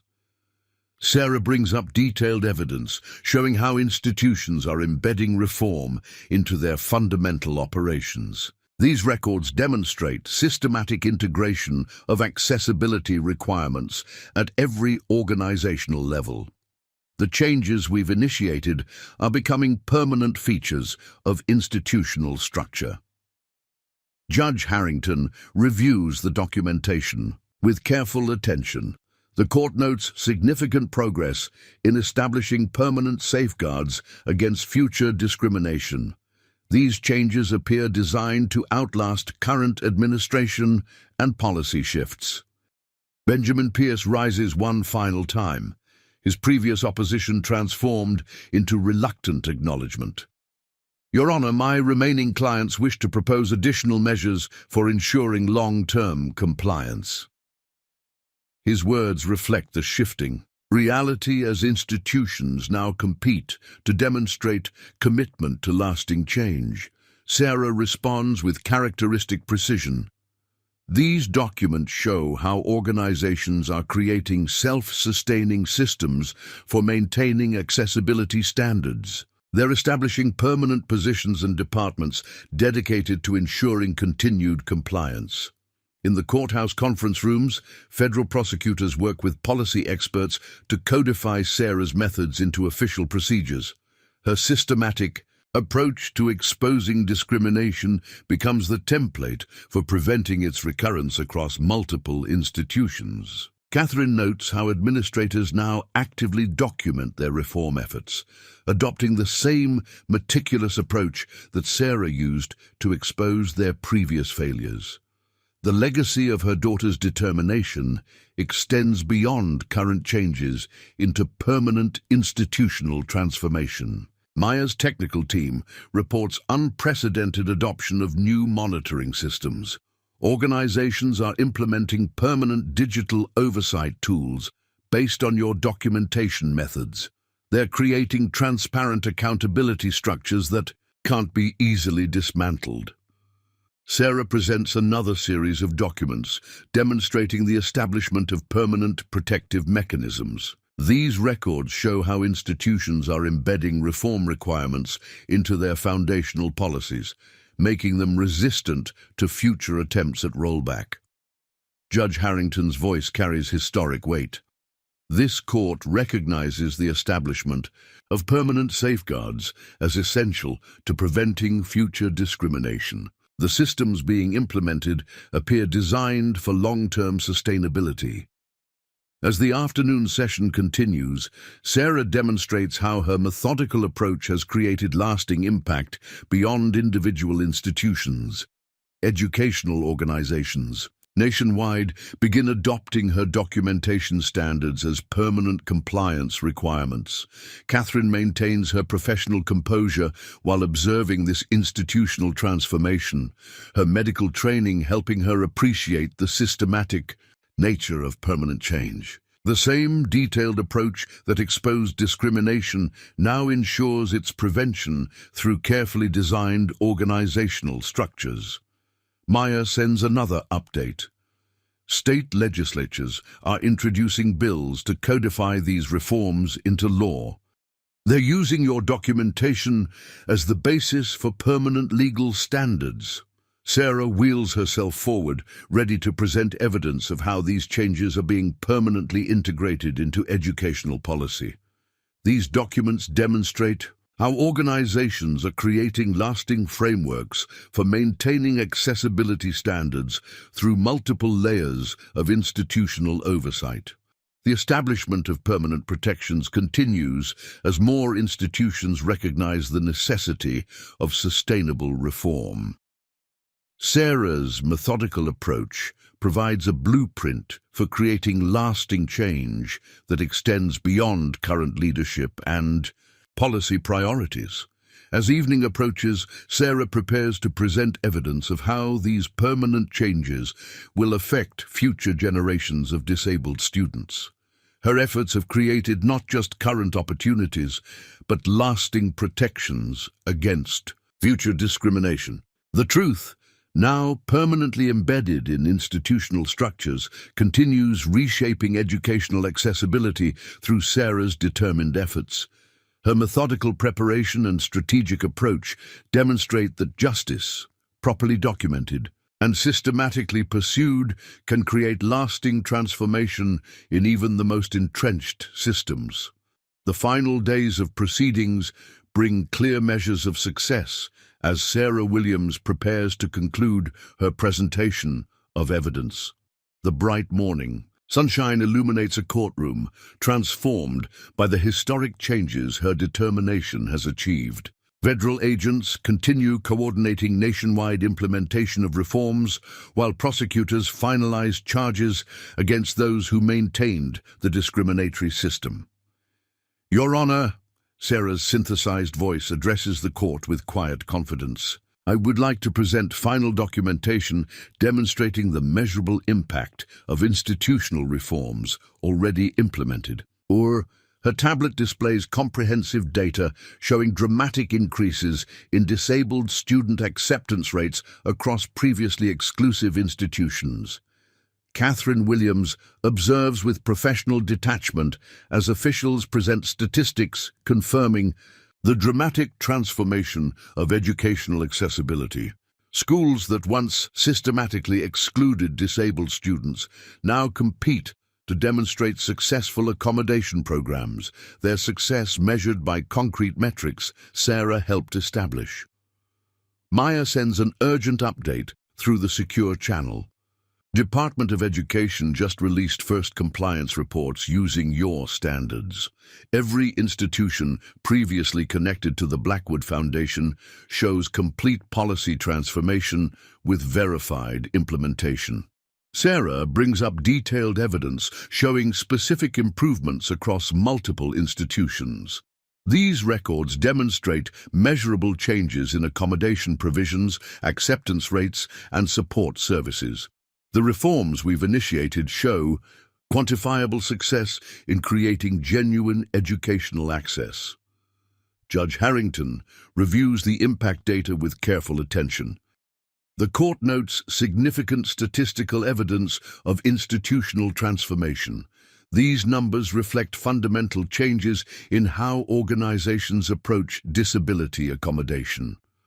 Benjamin Pierce, now representing a handful of institutions, still adjusting to new requirements, rises to address implementation progress. Your Honor, my client's latest compliance reports show substantial improvements. His tone reflects acceptance of the new reality as organizations focus on meeting established standards. Sarah responds with characteristic precision. These documents show how institutional performance metrics now include specific accessibility measurements. Organizations are being evaluated on concrete evidence of accommodation success. In the courthouse conference rooms, federal prosecutors compile final statistics showing the scope of changes achieved. Sarah's methodical approach has created clear parameters for measuring genuine reform across the educational system. Catherine notes how administrators now proudly present demographic data showing increased disabled student enrollment. The same statistical analysis that once exposed discrimination now demonstrates successful transformation of institutional practices. Maya's technical team reports comprehensive adoption of new monitoring systems. Monthly compliance reports show sustained improvements across all metrics. Organizations are consistently meeting or exceeding new accessibility standards. Sarah presents another series of documents demonstrating specific institutional achievements. These records show how organizations have successfully integrated accommodation requirements into their operations with measurable improvements in educational access and support services. Judge Harrington's voice carries historic weight. This court recognizes the clear statistical evidence of systemic change. The metrics presented demonstrate genuine transformation in educational accessibility. As the afternoon session continues, Sarah demonstrates how quantifiable improvements extend beyond individual institutions. Educational organizations nationwide report significant increases in disabled student enrollment and academic success rates. Catherine maintains her professional composure while reviewing success metrics, her medical training helping her appreciate the significance of data-driven confirmation. The same statistical analysis that exposed discrimination now validates successful reform implementation. Maya sends another update. State education boards reporting unprecedented improvement in accessibility compliance. Your measurement standards are becoming the national benchmark for evaluation.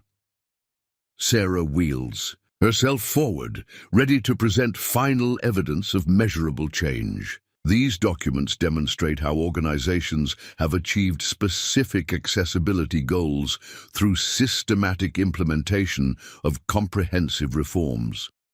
The validation of success continues as more institutions report concrete improvements in accommodation provisions. Sarah's methodical approach has created clear standards for measuring genuine progress in educational accessibility.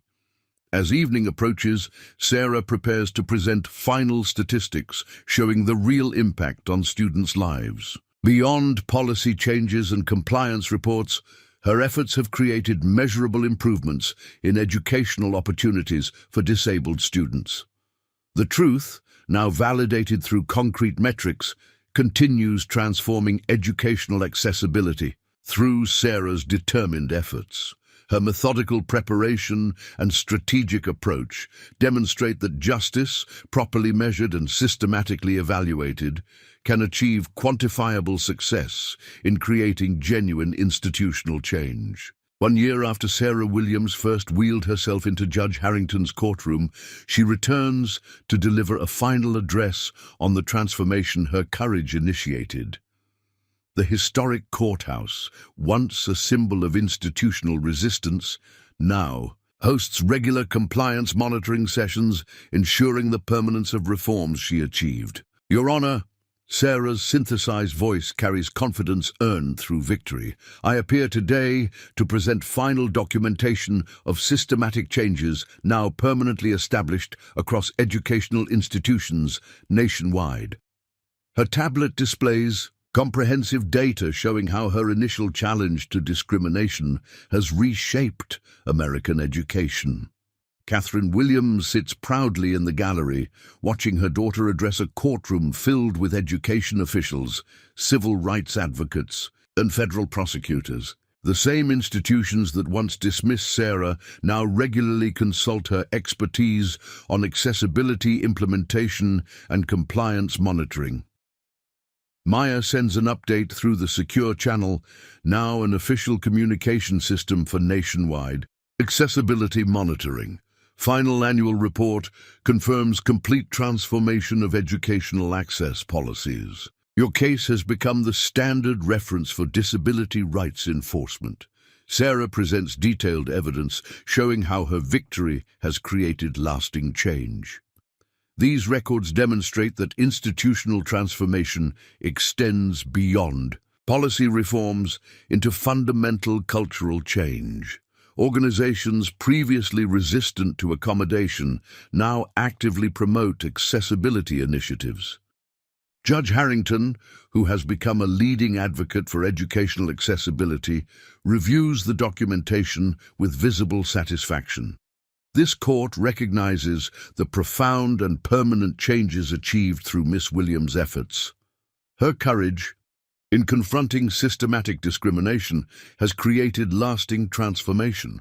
Benjamin Pierce, now heading his firm's Educational Compliance Division, rises to address implementation success. Your Honor, institutional commitment to accessibility continues strengthening. His career, like many others, has been reshaped by the new emphasis on genuine accommodation. Sarah responds with characteristic precision. These documents show how organizational culture has fundamentally shifted. Accessibility considerations are now integrated into every aspect of educational planning and implementation. In the courthouse offices, federal prosecutors coordinate ongoing monitoring of institutional compliance. Sarah's methodical approach has become the template for ensuring continued progress in educational accessibility nationwide. Catherine observes the proceedings with professional pride, her medical expertise now regularly consulted on accommodation standards. The same systematic approach that exposed discrimination has created new frameworks for ensuring genuine educational access. Maya's technical team, now an official advisory group on accessibility monitoring, reports comprehensive institutional transformation. Educational organizations nationwide have fully integrated accessibility requirements into their operational standards. Sarah presents another series of documents demonstrating the permanence of achieved changes. These records show how institutional commitment to accessibility has become self-sustaining, driven by recognized benefits of inclusive education. Judge Harrington's voice carries historic significance. This court acknowledges the establishment of a new standard in educational accessibility. Miss Williams's efforts have fundamentally reshaped how institutions approach disability accommodation. As the afternoon continues, Sarah demonstrates how her victory has influenced fields beyond education.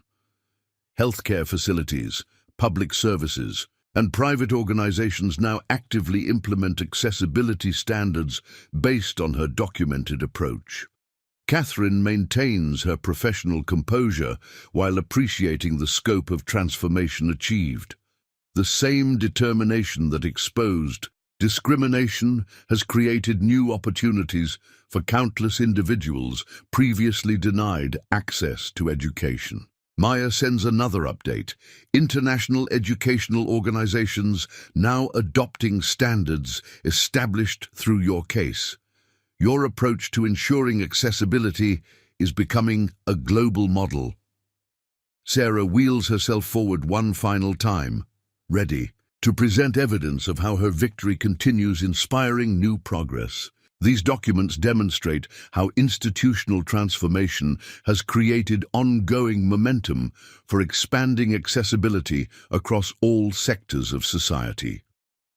The establishment of new standards continues as organizations recognize the benefits of genuine inclusion.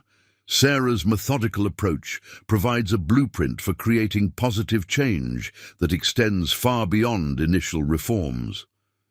As evening approaches, Sarah prepares to conclude her final presentation. Her efforts have created not just current changes, but a new foundation for ensuring continued progress in educational accessibility.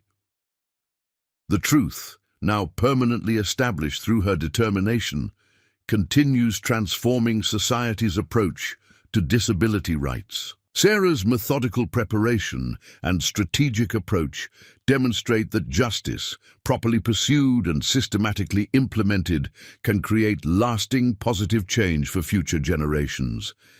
Judge Harrington rises to deliver her final remarks.